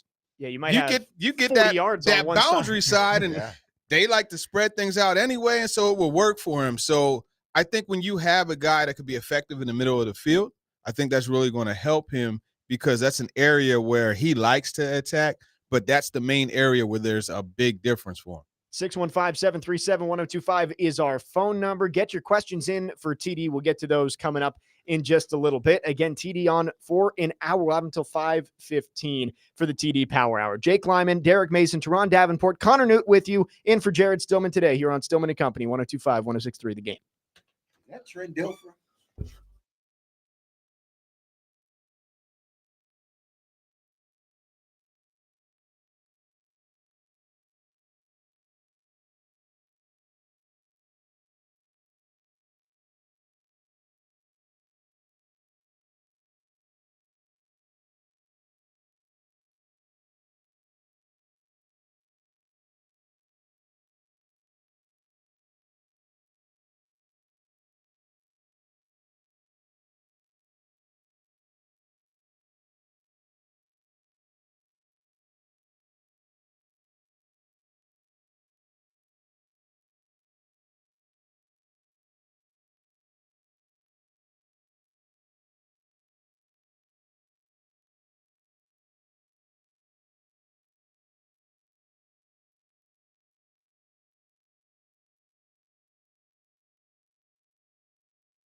Don't let the reporter thing fool you. Stillman and Company, 102.5, 106.3. The Game. Jake Lyman, Derek Mason, Connor Newt in for Jared Stillman today. And we've got Teron Davenport on until 5:15 for the TD Power Hour. Don't miss out on some of Nashville's best deals. Go to thegamenashville.com/deals now, and you can purchase half off on gift cards for Single Tree Barbecue, Streetcar Taps and Garden, 312 Pizza, and many more. TD, you talked a little bit about Gunnar Helm. Yeah. And I think he's going to be one of the guys a lot of people have their eyes on in training camp.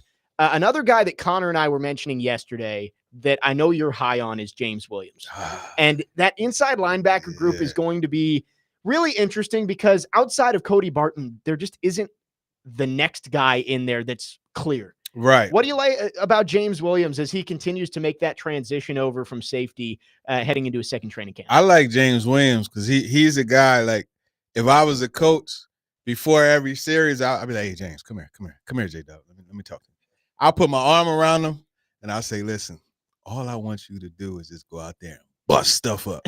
That's what I would say to him, because he's one of those aggressive, violent, downhill players, and it's pretty cool that he's a former safety, right? And so even though you're still playing in the middle of the field as a safety and an inside backer, things get up on you a little bit quicker. So he's still adjusting to that because, remember, he just switched to safety at the Senior Bowl last year. So it's still a process.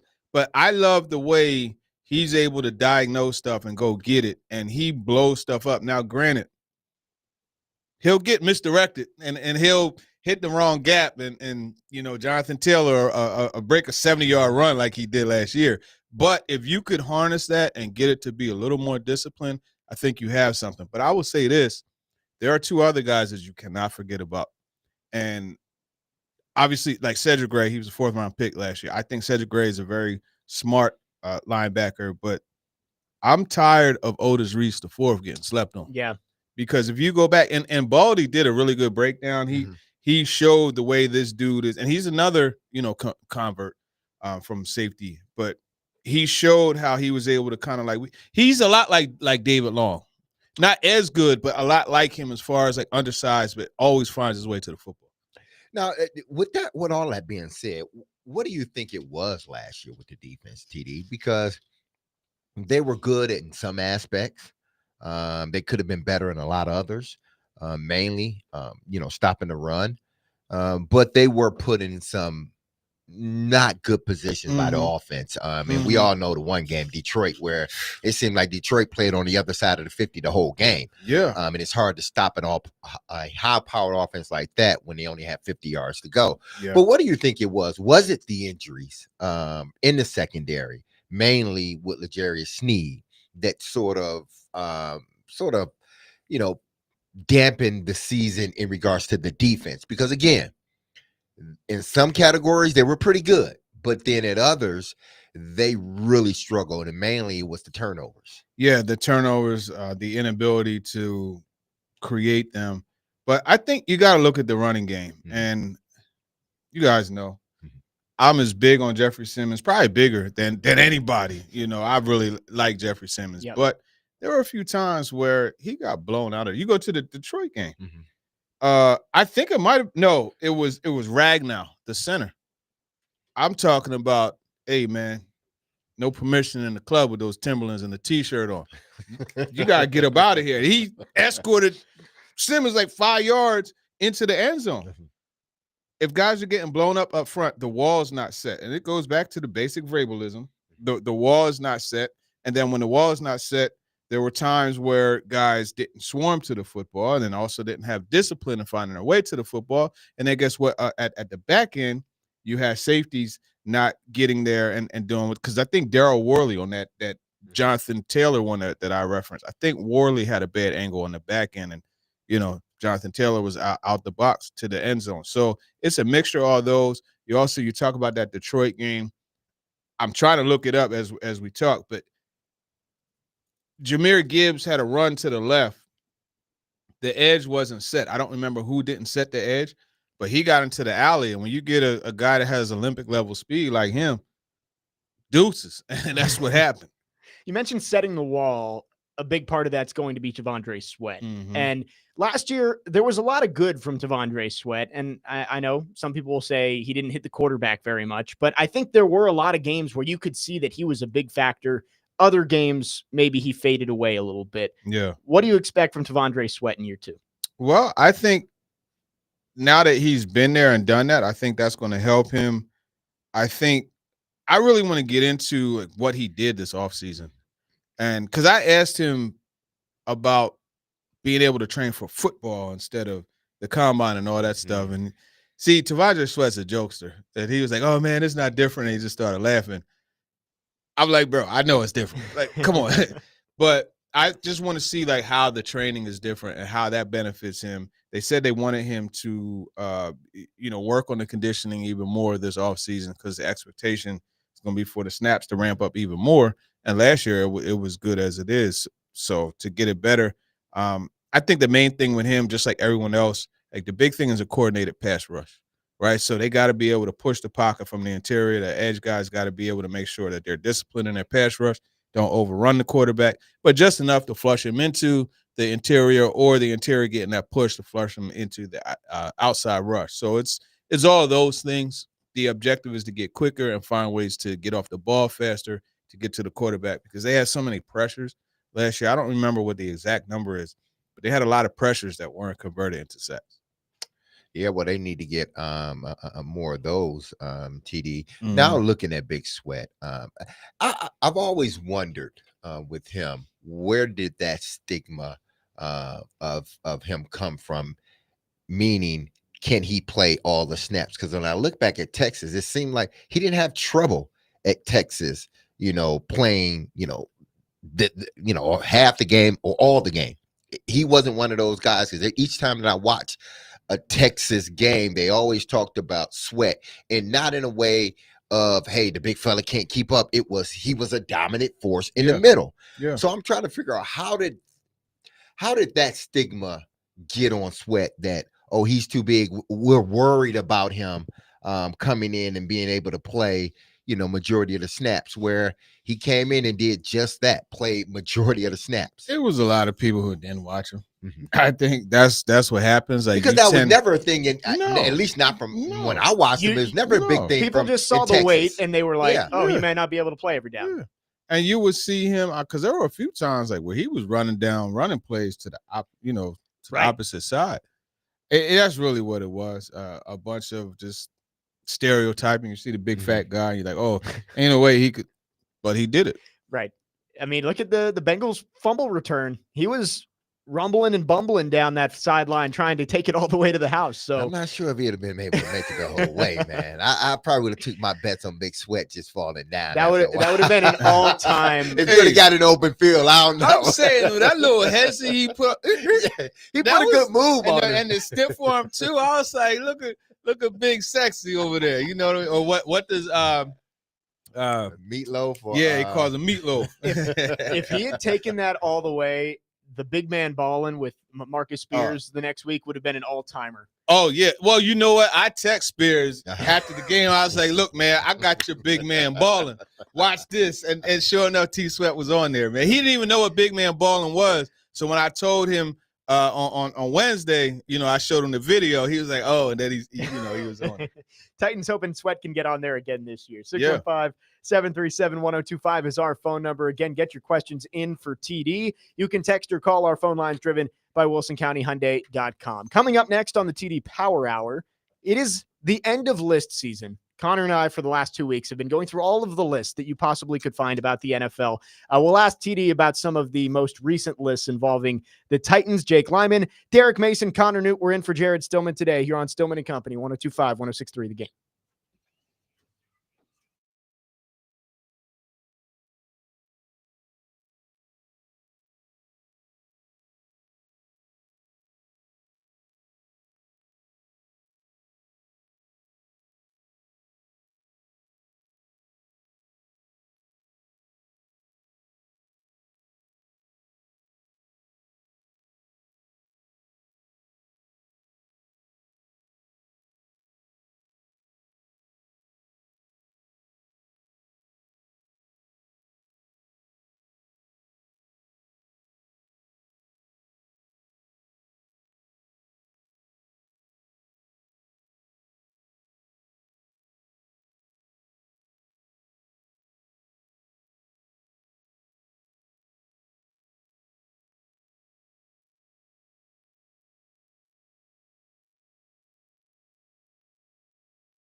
This isn't just a concert, it's a cause. Trinitix Rock the Cradle helps give fragile newborns a stronger start and keeps mom close when it matters most. With Tim McGraw live on stage and your support behind every beat, Ascension St. Thomas is turning music into healing. Tickets are on sale now at rockthecradlenashville.org. Jake Lyman, Derek Mason, Teron Davenport, Connor Newt with you. Jared out until next week here on Stillman and Company.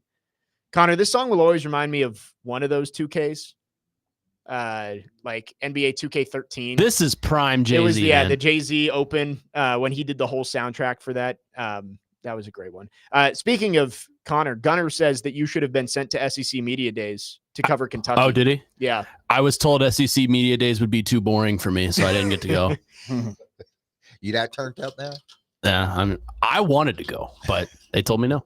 615-737-1025 is our phone number. Get your questions in for Teron. If you have any thoughts on the Titans heading into training camp, just 5 days until players report, which means we're wrapping up list season, which is what I think the last 2 weeks before training camp is, where all of the outlets put out their rankings of coaches and players and everything.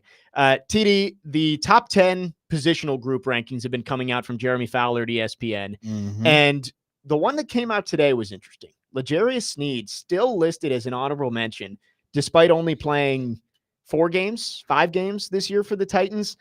I know that there's obviously a lot of external factors of how much he will be on the field this year with the injury and everything else. But do you think he can still be a top 15 cornerback like he's listed in this article from ESPN? I don't want to say yes. I'll say it this way. If he could get back to somewhat of a resemblance of the player he was a year and a half ago, yes. But I don't know that he could do that. And you got to look at this, right? Because you have the injury, you have the load management, and then you also have the situation over his head. So there's like he got a triple play that I wouldn't want. It is crazy to think. I said this to Connor, I think, a year and a half ago, he punched that ball out from Zay Flowers at the goal line to send the Chiefs to the Super Bowl. And the argument was kind of him or Surtain for the number 1 cornerback in the league. Think about that. And a year and a half later, here we are wondering if he's even going to be on the field this year. Yeah. Yeah, it's unfortunate because you don't know if he is he the guy, is he still the guy that was in Kansas City, or is he a different player? We didn't get a chance to see it. Why? Because the injury happened so quickly. And even before the injury, I don't think he was playing to the caliber, at least, that he wanted to play to, and the coaching staff thought he would play to when they signed him, when they got him in a trade from Kansas City. So hopefully he can be one of those guys that can, be more of what he used to be rather than who he is. Because I think, and TD, tell me if I'm, off base with this. I think a lot of, that defense, the way they want to play it, the attack type of nature, because I look at whether it be now Seattle with McDonald there or Baltimore, period. There's a lot of stress put on their corners to be able to cover. Yep. And if you can't do that, it's going to make those guys, if they're not having a good game, it's going to magnify it even more. Yeah. And we saw Jeffrey not have a Jeffrey Simmons season, a good season, but it wasn't what he's put on paper, in previous years. Sweat was a rookie. You see how not having that secondary, not having L'Jarius Sneed fully healthy and ready to go, how it truly affects that defense and how Denard Wilson wants them to play, because he's going to put a lot of pressure on them. Yeah, and the front end always helps the back end and vice versa, too. And the thing I always think about, and the way I looked at this when they signed Chidobe Awuzie, when they drafted Jarvis Brownlee Jr., when they traded for L'Jarius Sneed and signed him to that extended deal, these are all guys like they like to have those conversations at the line of scrimmage. You know what I mean? They like to talk to the receivers, and not verbally. They want to talk to them with confrontation from their hands to the receiver's body, and that tends to slow things down. Like when you had that chatter on the outside, that gives the guys up front a little bit extra time. It didn't really happen as much, and so that was a big part of the issue with the special with the sacks not being there. So if they could get those guys to get better at that, more consistent with that, then that will help the pass rush. L'Jarius Sneed again listed as an honorable mention in the top 10 cornerbacks by ESPN this week. Obviously, polling executives, coaches, scouts, etc. The wide receiver list, Calvin Ridley did receive votes on there, as he should. Man, Ridley's a monster. I think it's fair to expect a big year from Calvin Ridley because towards the end of last season, it felt like he was getting comfortable, and you could see the wide receiver one potential.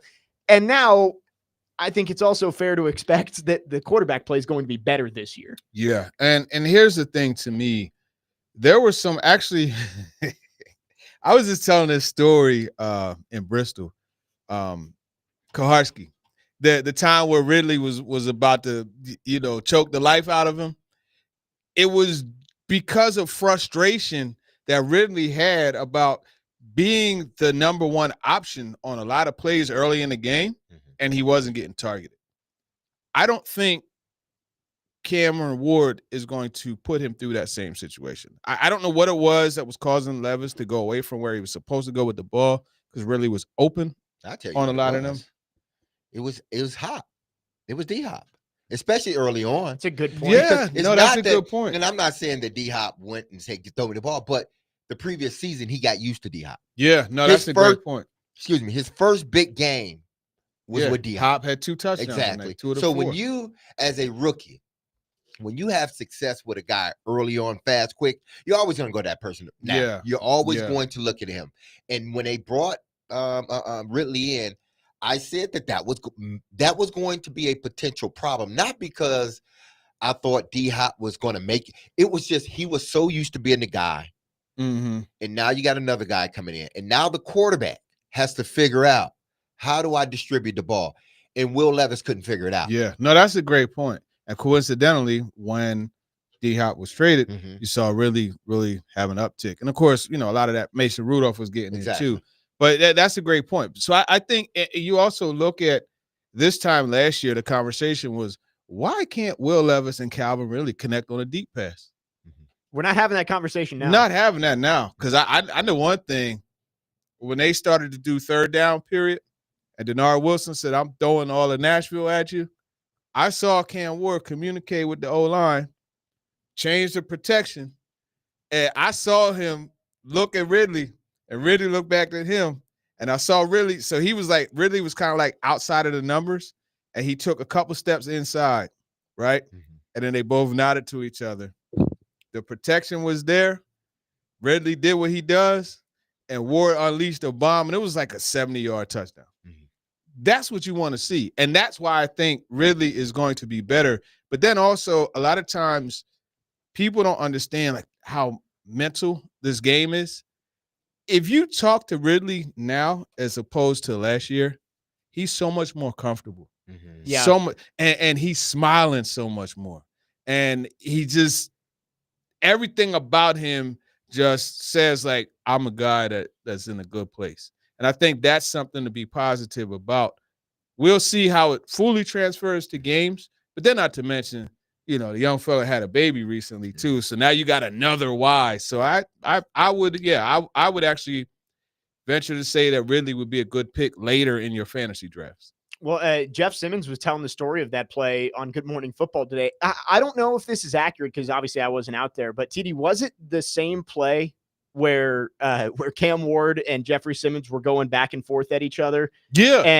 And Cam Ward's getting the call from Brian Callahan. He's like, I got it. Don't worry about it. And then he threw the 80-yard bomb. And it was funny because Callahan said, he told Ward, he was like, what do you want me to do? Like, do you want me to let you go ahead and keep talking that talk and then give you the play, or how and he said, I never saw a guy that could have his brain in two places like that. And that is pretty impressive. However, I wouldn't recommend that the time. You know what I mean? But because you do got to focus on the task at hand. But I think you can see the confidence in not just Cam Ward, but I think in Ridley. Because you say now he's what I think it's 2 reasons. One, another year in the offense. Now you feel completely comfortable because now you got a feel of what the offensive coordinator loves to call, how he wants you to run it, how you can kind of manipulate it a little bit. But now I think he truly believes whether Cam Ward pops off the scene the first year or he just develops gradually. I think Calvin Ridley believes he has a bona fide quarterback now. Yeah, and I think he can go that. out there and just play now. And I don't think he would never say it. I don't think he believed that about Will Levis. Hell, the city didn't believe it about Will Levis, but I don't think it's hard for me to believe that he believed that Will Levis was that dude. Yeah. And, to your point about second time in the offense, something Will Levis talked about to finally be able to have, I forget the exact phrase, but in essence, it was like to have the elevator go up a little bit higher because of knowing the offense. And I mean, it's unfortunate for him because you go back to sophomore year, he's had a different offensive coordinator every year. And we know that he's a perfectionist too. So it's like there's a lot going on. But I mean, look, the league doesn't care about that. That's why Cam Ward is here and it's time to go. But I do think Levis, I would like to see him get an opportunity somewhere. Levis will play in the league a long time. Will he be a starter? Like an everyday starter for a long period of time? I'm not sure. Yeah. But I think if he wants to, if he doesn't get hurt, but if he wants to, I think he could play in this league for a very long time. Right. Yeah. I just think he needs a change of scenery. And Connor and I made the comparison yesterday that keeping Will Levis on this roster is like inviting your ex to the wedding. It's like you thought you were going to propose to Will Levis, but something went wrong, you broke up, and now you've proposed and you've met the actual one, and you don't want to invite the ex to the wedding. Well, the bad part about this one is that you still basically kind of sort of married to the person over here. Yeah, I got to finalize that divorce. Yeah, exactly. Little alimony Take Will being Levis to that paid. Coldplay concert right there. Oh, that story is crazy. Bro. Yes. Oh my goodness. Oh, my a non-sports story making it into that sports. was, I mean, the reaction, if they had just played it cool, no one would have known anything. But guy hit the deck, and now it's probably the most viewed video on social media today. If he'd have just said, hey, just wave, right, and went about his business, well, maybe he shouldn't have been there with her. Yeah. Above all else, he should have been. He shouldn't have been there with her. There were a lot of bad decisions, but that was the first. That was the first decision. 615-737-1025 is our phone number. Get your questions in for TD. We will get to them coming up next. You can text or call our phone lines driven by WilsonCountyHyundai.com. Jake Lyman, Derek Mason, Teron Davenport, Connor Newt with you here on Stillman and Company, 102.5, 106.3 The Game.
Final hour on this Thursday. Stillman and Company, 102.5, 106.3. The Game. Jake Lyman, Derek Mason, Connor Newt in for Jared Stillman today. And we've got one more segment with Teron Davenport here on the TD Power Hour. We are broadcasting live from the Busy Bee Plumbing, Heating, and Air Conditioning Game Nashville studios, home of the $99 yearly Beehive membership, where the buzz is always about great service. Let's get to your questions for TD. And last call, if you want to get some in, 615-737-1025. Our phone line's driven by WilsonCountyHyundai.com. Let's start with Eli from Smyrna. TD, he wants to know if you are still optimistic on Xavier Restrepo making the 53-man roster.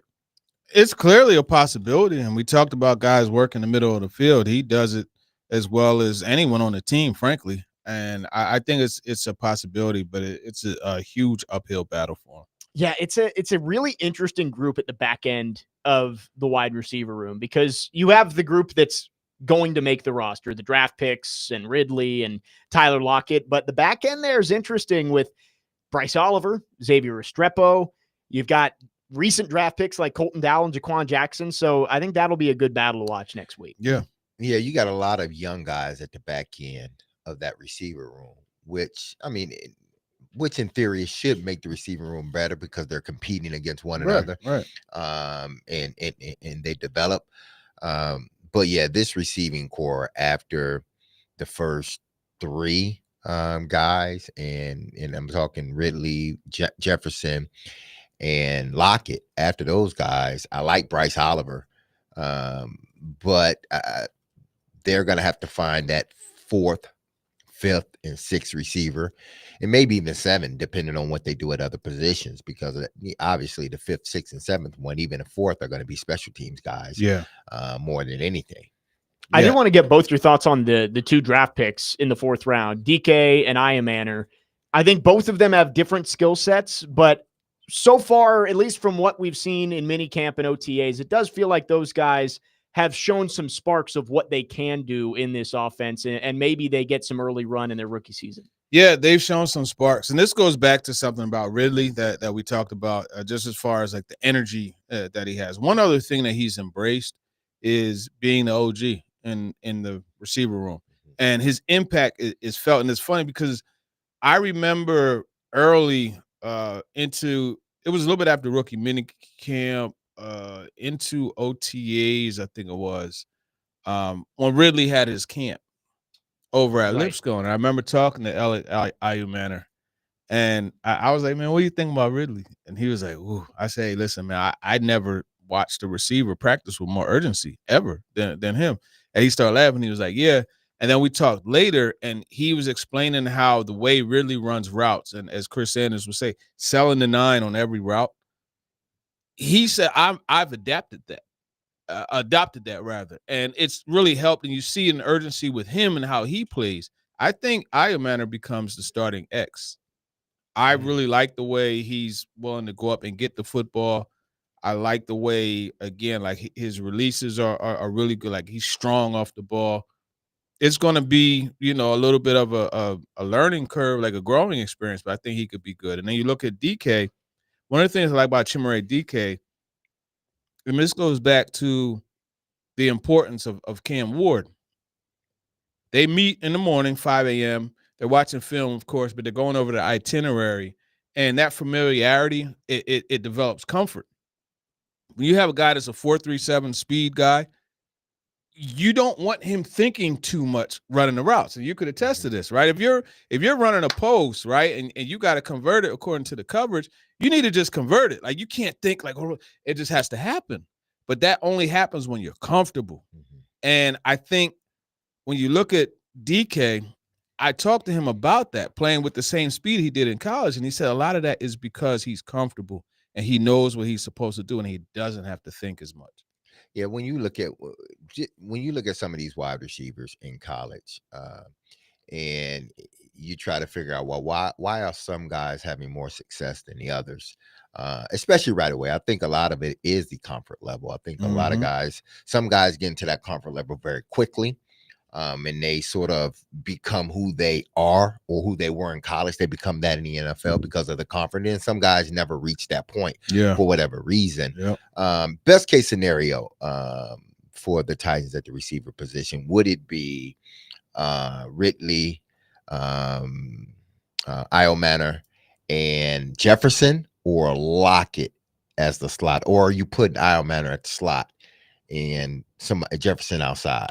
I would keep Io Manor outside. I keep forgetting about Jefferson. He I love Jefferson. I really like him. He's a superb route runner. Yes. Superb. And I will never forget the battles he and Darnay Holmes had at the Senior Bowl. Like, these dudes were going at it for real. It was really cool. But yeah, so you got him. I think he's more of a rotational guy. You just have him fill in at all three. I think ideally it's Io Manor at X, Ridley at Z, Lockett at slot. But when you want to get vertical from the slot position, you bring in DK and have him run those deep overs. And then if they're able to get Restrepo into the mix, you could use him for, that third down and 5 type of situation. Then you also have, Bryce Oliver, you got to mix in. And that's all I was going to ask. How does, because you saw the potential that he had, Bryce Oliver. You see that this kid can play. He can play. Yeah. How do they get him in there? That's going to be the tough part. Yeah. He's going to have to continue to excel on special teams. Like, that's going to be the important part. And I think that's going to be his ticket onto the roster. But it comes down to, okay, do they keep 6 or 7? Yeah. And if they keep 7, wow. Can Restrepo give you anything other than slot receiver? And I think that's really, look, he could return punts, but he's not going to get you yards, right? He can catch it. Yeah, he's the Amani Hooker, how he was in the past. He's not going to get you up, but you need the ball secured. Oh, yeah, he's going to catch it. And then, I mean, look, you still got to consider him. Mason Kinsey is in the mix, and he came up, and he gave you good reps last year, too. So every time you throw him out, he ends up back behind you somehow. Yeah. Hey, listen, man, I told him, I said, listen, the apocalypse comes. Me and you, buddy. I want to know where Mason Kinsey is. Yep. He's one of those guys that force you to keep him. Yep. That's what he does. He doesn't give you a reason to cut him. Nope. He may not be the best receiver or the best athlete, but he does the things that makes you really think about, should I cut this guy? Like, you can't help but want to have him keep in the building. It's just a positive influence. He will always be around. He's like a cockroach. You can't crush him. Let's first up in the receiver drills too. Yeah. Let's try and sneak in a couple more here from our text line. Taylor asked, TD, can you think of any previous quarterback in the NFL that came in as confident and collected his cam and ended up being a bust? I'm trying to think of anybody recently. No, I can't really think of. First overall? Yeah, like a highly drafted guy at the very maybe. I mean, I think Josh Rosen had his own issues, but he was a pretty confident guy. Yeah, Josh Rosen is a good one. That's probably why I would. Yeah, if I had to go with anybody. But he was the 10th pick. But yeah, he was a guy who seemed pretty confident, but it never worked out for him. Yeah. Last one here, Joey from Bellevue. TD, this is a fun one. Do you ever look at the Titans road schedule and get excited a little more for a certain away game? Like something you look forward to the city or the different stadium? And if so, which trip are you looking forward to most this season? You know what? I love Indy. I love Indy, man. Really? The routine is the same. Go check into the hotel, get a workout in, watch college football, go to St. Elmo's. While I'm at St. Elmo's, call Stephen Holder. Hey, bro, we doing it tonight? And he'll say, yeah. I walk over to Burns Cigar Bar and we go and have a cigar. And then, I just love the city because everything's there. But so like this year, yeah, I mean, you're looking at it, San Francisco. I always, love to go there. So we got that. And Vegas, those are ones. You've been to Vegas before? I haven't been to that stadium. You haven't been to the stadium? So which stadiums you haven't been to? Allegiant and Jack Murphy. Okay. So I'll never see a game at Jack Murphy because that's San Diego. But everything else I've seen. Qualcomm was what it was called at the very Qualcomm, end or whatever it was. Yeah. Always wanted to see a game there because I thought it was really cool how like they had the end zone and it was elevated. And like it was just cool like how it seemed like you're looking down on it even though you got row 1 seats. So I always wanted to see how that looked. Who knows? With expansion, maybe they end up back in San Diego someday. Yeah. How about it? TD, thanks for taking some time here. Can't believe training camp 5 days away. And everybody follow Teron on X and all the social media for all your updates from Titans training camp. And once again, congratulations on the extension. Glad we're going to have you around for a while. Thanks, man. And congratulations this weekend. You know, Yes. that HOF is going to be put behind the last name for Derek Mason. So finally it'll be good. I told him this story once before, and I know we're up against it. I apologize. It's all good. I told him this story once before. So like when I was in college, I would always get the Athlon Sports and Street and Smiths, and they would have 8x11 pictures of players. I had Jerry Rice on my wall. I had Andre Reed on my wall. I had Derek Mason on my wall too. An 8x, it was right there on my wall. You would come into my dorm room and the wallpaper was wide receivers. Joey Galloway, and this was one of the guys. Made the list. Grew up on TD's wall. That's it. And Derek Mason will be in the Tennessee Sports Hall of Fame this weekend. So, yes, congratulations to you both. Absolutely. Big week here on the program. 615-737-1025 is our phone number. Big thanks to TD stopping by. We'll react coming up next here on Stillman and Company, 1025, 1063 The Game. My brother coming in for that.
Stillman and Company, 102.5, 106.3, The Game. Jake Lyman, Derek Mason, Connor Newt with you up till 6 p.m. Make sure to keep it tuned right here after we're done. More SEC Media Days coverage with Chase and Big Joe coming up right after us.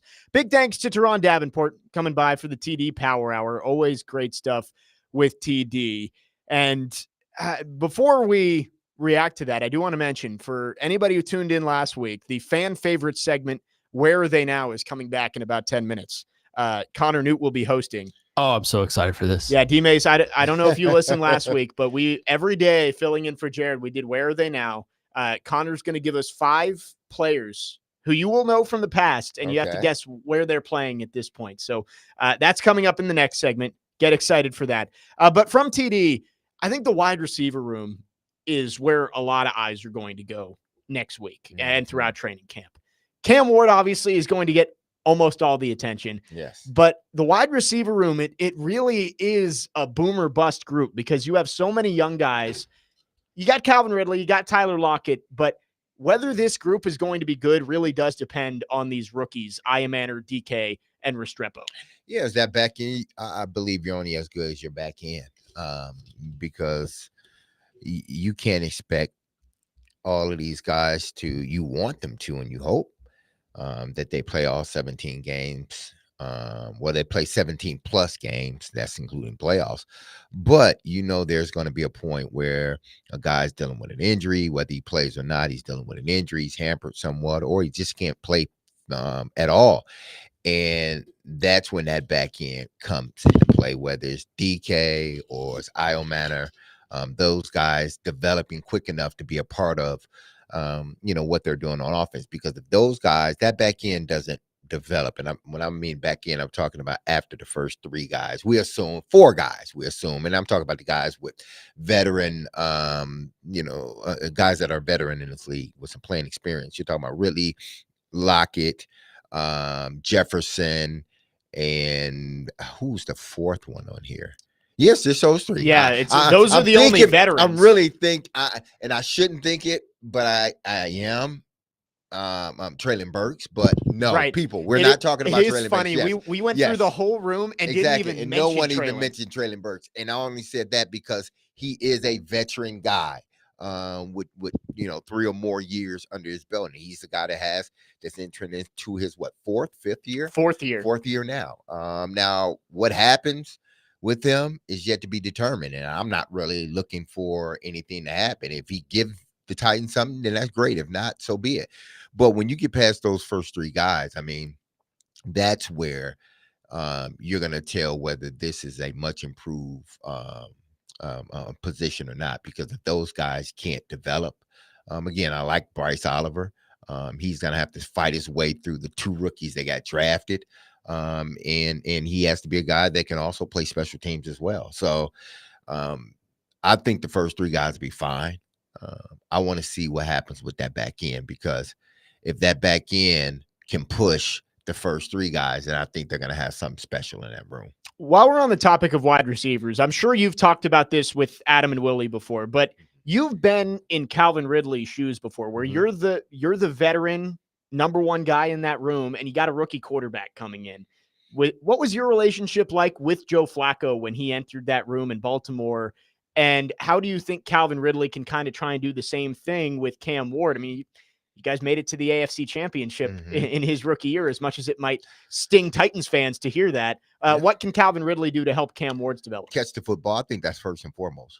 That because the late great Mike Heimerdinger would tell me all the time, just be where you're supposed to be when you're supposed to be there. You do that, catch the football, you have the confidence in the quarter. I mean, the quarterback has the confidence in you, and I, as the play caller, has the confidence in you as well. So go out there and communicate, and then just be where you're supposed to be when you're supposed to be there. He can't have those problems that he had last year with dropping the football. He just can't. And, I'm not saying that he has bad hands, but it just seemed like a lack of concentration, because he doesn't have bad hands. So his drops to me were just a lack of concentration. He wasn't into the game. And I can understand that, because when you're not being targeted, even though it's your job, we can go 3.5 quarters, but when they throw you that 1 ball in the 4th quarter, on 3rd and 10 or 4th and 10, you better catch it. They're not going to say, well, they're not going to make the excuse for you. Well, yeah, I can understand you didn't get as many targets. No, you got to stay in the game. And I think that's one of the things that Calvin Ridley needs to do better. Just stay engaged in the game no matter what. And I think he will. So that's going to help the quarterback. And I think, for a young quarterback, at least, just communicate with them. Make sure, because listen, NFL was different when Joe and I were, a tandem. It wasn't this pass happy offense it is now. We were not a, throwing team. We were more so running football, and throwing was second. But the thing that we did was we communicated, because we know we only had so many of these throws that we're going to make during the year, during the game, because he's a rookie quarterback. So as we wanted to make sure we communicated as much as possible during the week. So when we do get that opportunity, that they're not wasted opportunities, because I didn't know, you didn't know I was going to run it in that coverage. No, we got to communicate across the board, because you don't want your quarterback throwing the ball 45 times. You want him throwing the ball 20 to 25 times. But 20 to 25 times, you have to communicate and you have to be precise on those throws. I thought it was a really good point by you that I can't believe I hadn't thought of before, but Calvin Ridley really did take off as soon as DeAndre Hopkins left. Like, that's something that I hadn't really thought about, but I think it was, Will Levis was kind of using D-Hop as a crutch of, like, I know this guy, and when I get in trouble, that's the guy I'm looking for. I think it'll be helpful that Calvin Ridley is probably going to be the safety blanket for Cam Ward this year. Yeah, it happens all the time. And when I said it, I knew it was going to happen. And when I said it, I always preface it with, it's not going to be because D-Hop is a bad teammate or anything. Right. That wasn't going to be. It was just because the quarterback was used to him, and he was used to being the number one guy. And when you have a guy like Will Levis, that your first game you have is with him, and you threw for 3 touchdowns, and 2 of them, I think 2 or 3 were to him, and they were deep balls. I mean, you're going to stick with him no matter what, because you have confidence. You trust him. What happened with he and Ridley last season, they didn't trust one another early. And I would always say he needs to be out there. Anytime Will Levis was out there, Calvin Ridley needed to be out there. D-Hop needed to be out there. More important, Calvin Ridley. And when he wasn't connecting, people were like, don't worry about it. He'll be able to connect. No, that's not the case. If you're not connecting on practice field, you ain't connecting in the game. You're not, especially on a deep ball. You're not connecting. So when everybody, it'll be okay. No, it won't be okay. It's only July. Yeah. Well, it did filter into the season. It was half the season before he really got to going. So that stuff means a lot. So you see, in many camps, he and Cam Ward connecting downfield. That means a lot. It may not win you a ball game today, but it's going to win you one in November when it's cold and you need a deep ball. That play that you connected on intuitive in mini camp will help you in November late in the game when you need it. And we've already seen Cam Ward and Calvin Ridley. They hooked up at least once in minicamp for a long play. That's going to be something people are focused on in training camp. Are they on the same page? The hope is that there are no issues, and we're not having the conversation of why can't Cam Ward and Calvin Ridley get on the same page. I don't think we will, but we'll see. Training camp is 5 days away. 615-737-1025 is our phone number. If you'd like to chime in, you got 30 more minutes with us. And coming up next, we're going to have some fun. It is time for Where Are They Now? Connor Newt is going to quiz me and Derek Mason and see who can take home the title. I believe there might be some of your former teammates on here, at least is what I've heard. 615-737-1025 is our phone number. Jake Lyman, Derek Mason, Connor Newt in for Jared Stillman today. Stillman and Company, 1025-1063 The Game.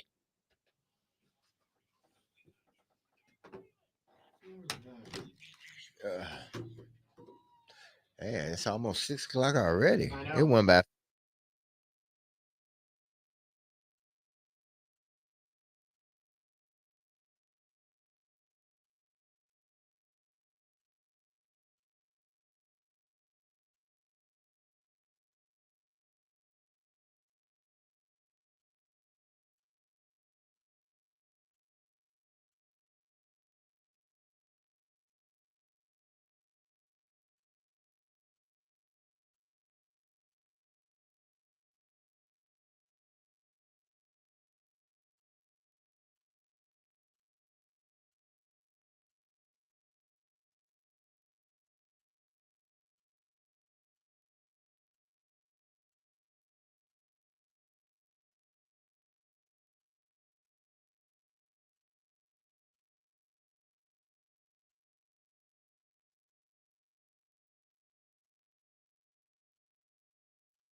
Stillman and Company, 102.5, 106.3, The Game. About 30 more minutes left here on this Thursday. But again, don't go anywhere. After us, you'll have more SEC Media Day coverage with Chase and Big Joe as they wrap up their week down in Atlanta. Jake Lyman, Derek Mason, Connor Newt with you here on Stillman and Company. Jared out the rest of the week. He will be back on Monday.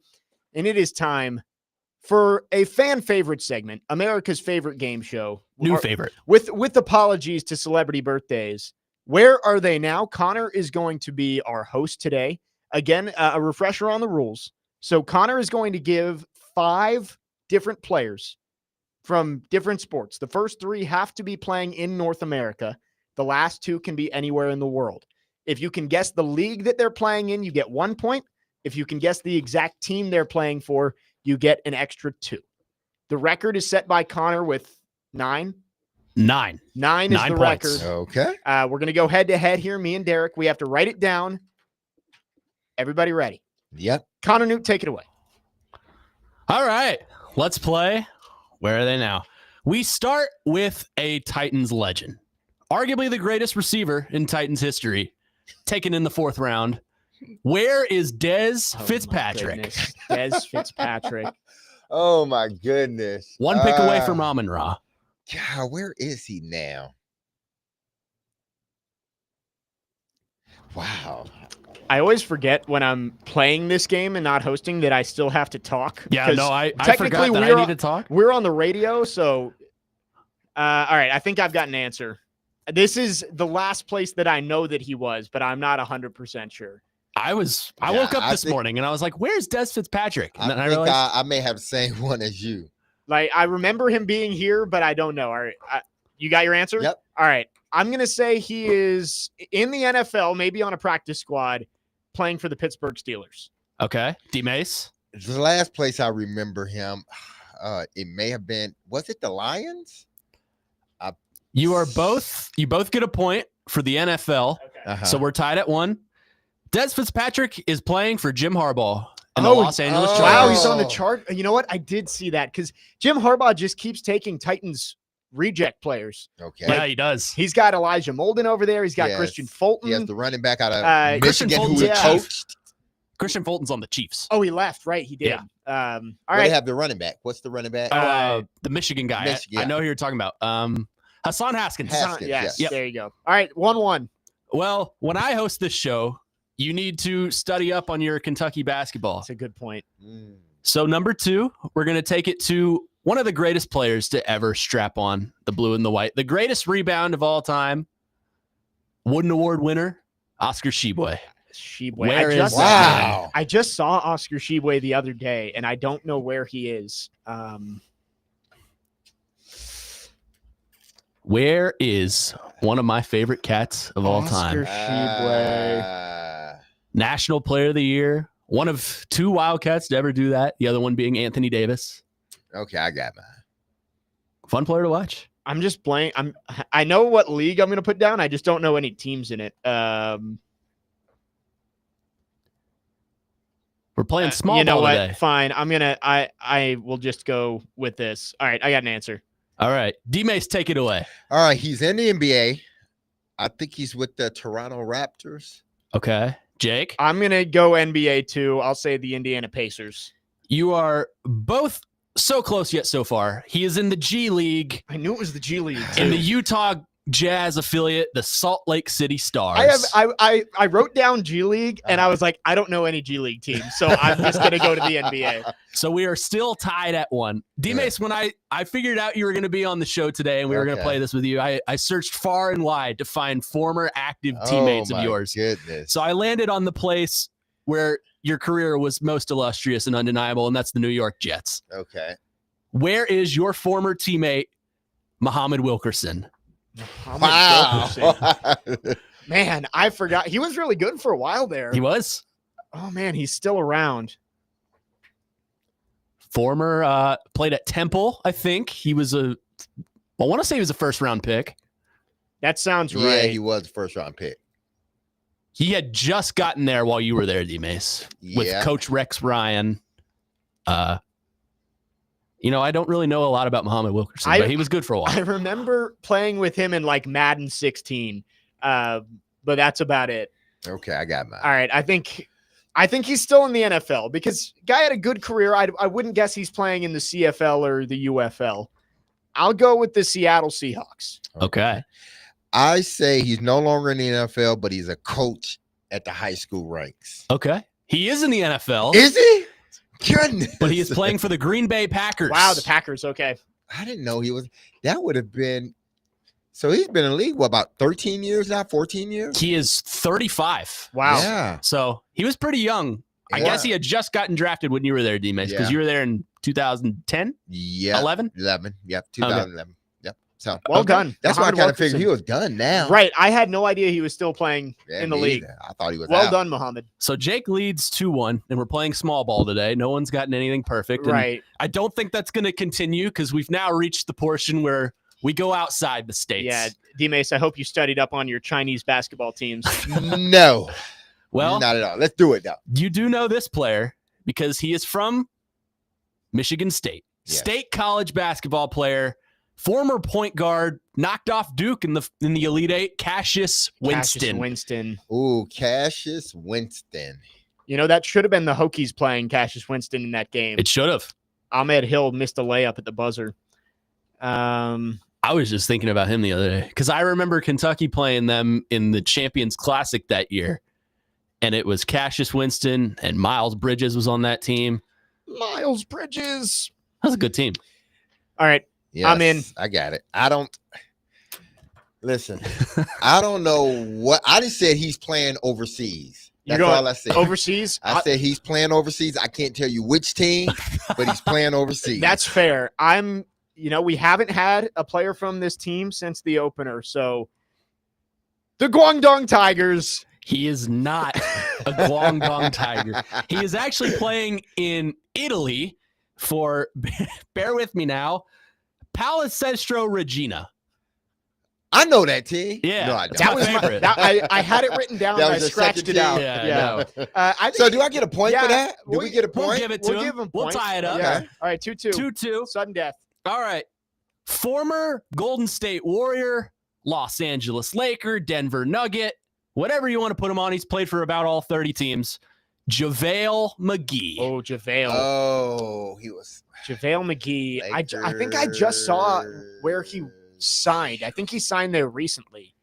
He is. He very recently signed there because he was just relieved of duties in the NBA. Is he playing in China is the question. Oh, man. I'd say he's doing the same thing. I got some. All right. I'm going with the other Chinese basketball team I know. He's playing for the Shanghai Sharks.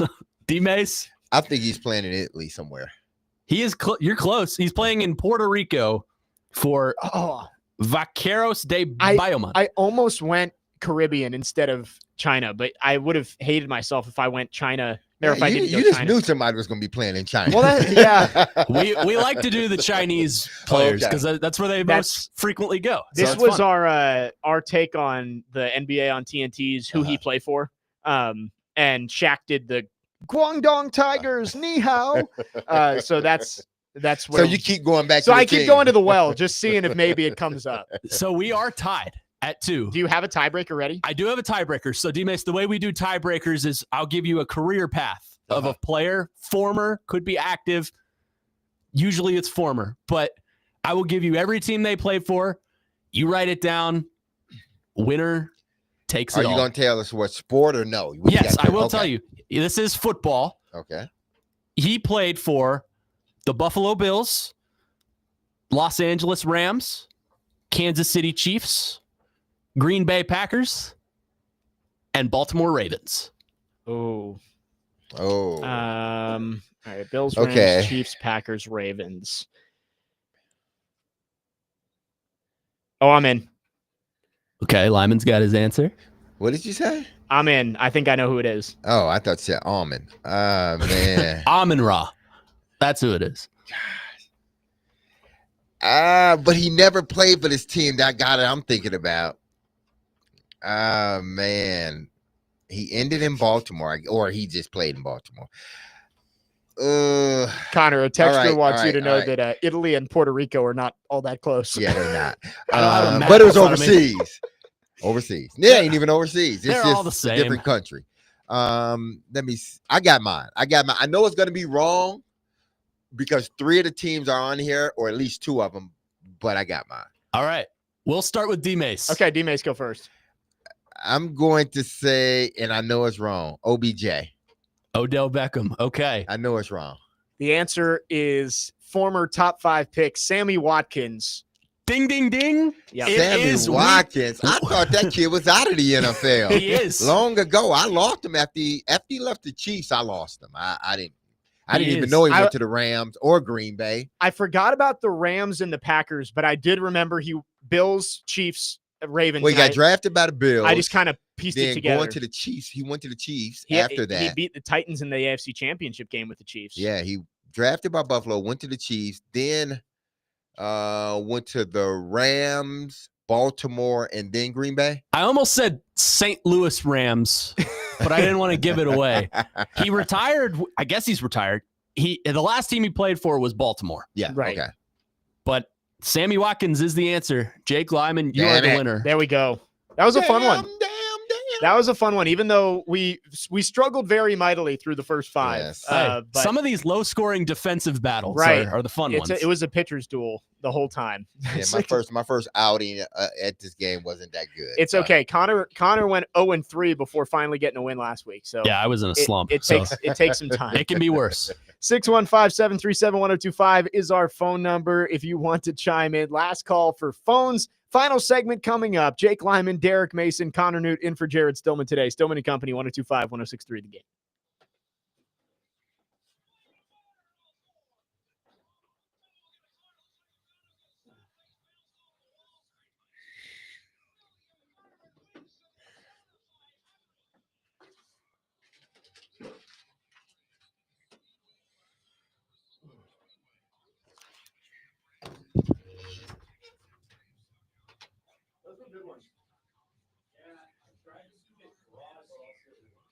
No, those are all guys that we obviously. I like to do ones that everyone knows, but the last 2, it's basically just a guessing game, and you hope that's what's fun. Exactly. Somebody said the Wuhan bats. That's the Wuhan bats. Good Lord.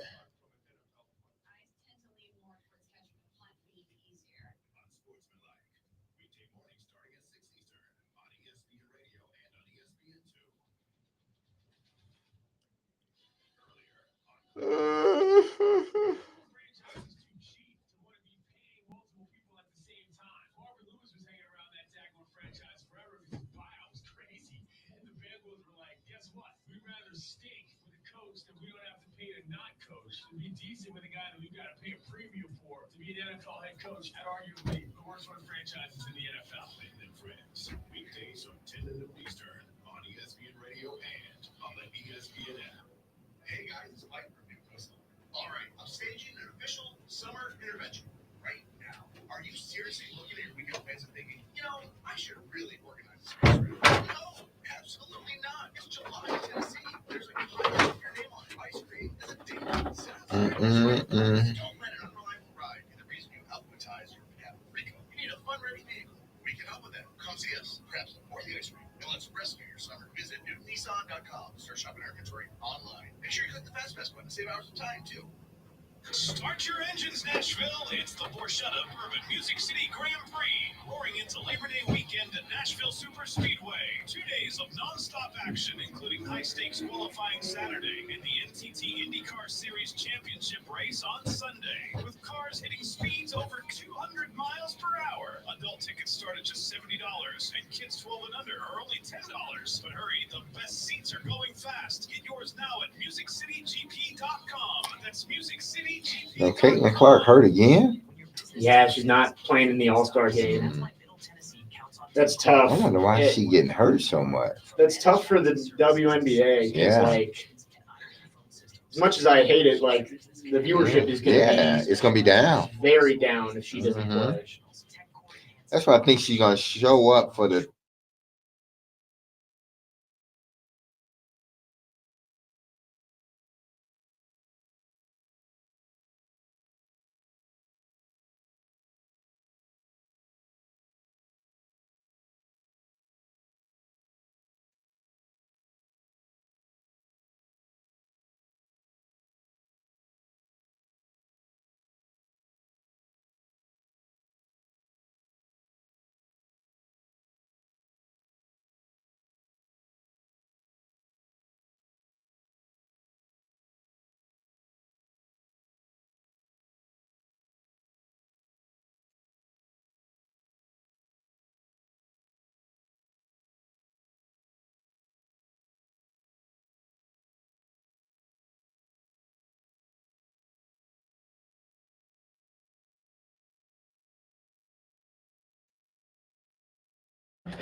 Stillman and Company, 102.5, 106.3. The Game, wrapping up the show on this Thursday. Jake Lyman, Derek Mason, Connor Newt. Been a fun one. Big thanks to Michaela Blakes, Teron Davenport for spending some time with us today. Another fun edition of Where Are They Now in the books. Should we do it again tomorrow? Let's do it again tomorrow. All right. We got to give D-Mace his revenge. Right. Yeah, All right, I'm getting warmed up, man. We'll do it again tomorrow. Tomorrow we'll do some Ask D-Mace too, because it's a Friday. Yeah. It's a tradition. It doesn't matter what show you're on. We'll do some Ask D-Mace. If I'm on air, it's gonna be Ask D-Mace on a Friday. We will do that tomorrow. Also, I believe we're gonna get the SEC preseason poll tomorrow morning, so we can take a look at that. As SEC Media Days wrap up. I did mention earlier we could talk some Texas A&M because out of the 4 teams, again, no offense to Connor or Phil on our text line, who's a big Missouri guy apparently. And mad at me. But I think Texas A&M was the most interesting team out there today. I like Mike Elko, and you got a Nashville native, Marcel Reed, going to be their quarterback this year. A&M's always going to have the money. They're going to be able to get a good roster out there pretty much every year. You wonder if maybe this is the year they finally break through and put themselves in the playoff conversation. Well, we'll see. There's a lot of teams, hoping and wishing that they can, be in that position that, the Alabamas, the LSU, not even LSU's no more, but the Alabamas, the Georgias, teams like that have been perennial, powerhouses for the last 5-10 years. A&M has always had a good roster, but for some reason they just couldn't put it all together. Right. They tried to buy a team, 4 or 5 years ago with Jimbo? Pretty much every year. And it did not work. It was a colossal fail. That's when NIL first came out and Jimbo tried to go get all those players, and it did not work out. I mean, they paid Jimbo a lot of money. They're still paying Jimbo a lot of money not to coach that team. And you just wonder if A&M will always be the little brother in that state with Texas. Don't tell that to A&M fans. I know it. A&M fans, they're a weird bunch too. They're a cult. Is it fair to say that that's a cult? The yell leader stuff, the midnight yell. Have you seen? No, I haven't. Okay, you need to look this up. It's strange. Like, I know every college fan base has their traditions, but I think it's midnight before a home game. They go out and the students fill up Kyle Field, and the yell leaders are down there, and it's supposed to be like a roast of the other team, but the jokes just aren't funny, and it's really awkward. Oh wow! It's funny to watch. They do it every year. They do it every game. Every home game. Yeah. Oh wow! Can you come up with that many jokes? A&M fans are a roast, right? It's weird, but it's like the way they do it. There's like a dance routine involved with it too, or something like that. I don't know. They're all wearing overalls. You gotta.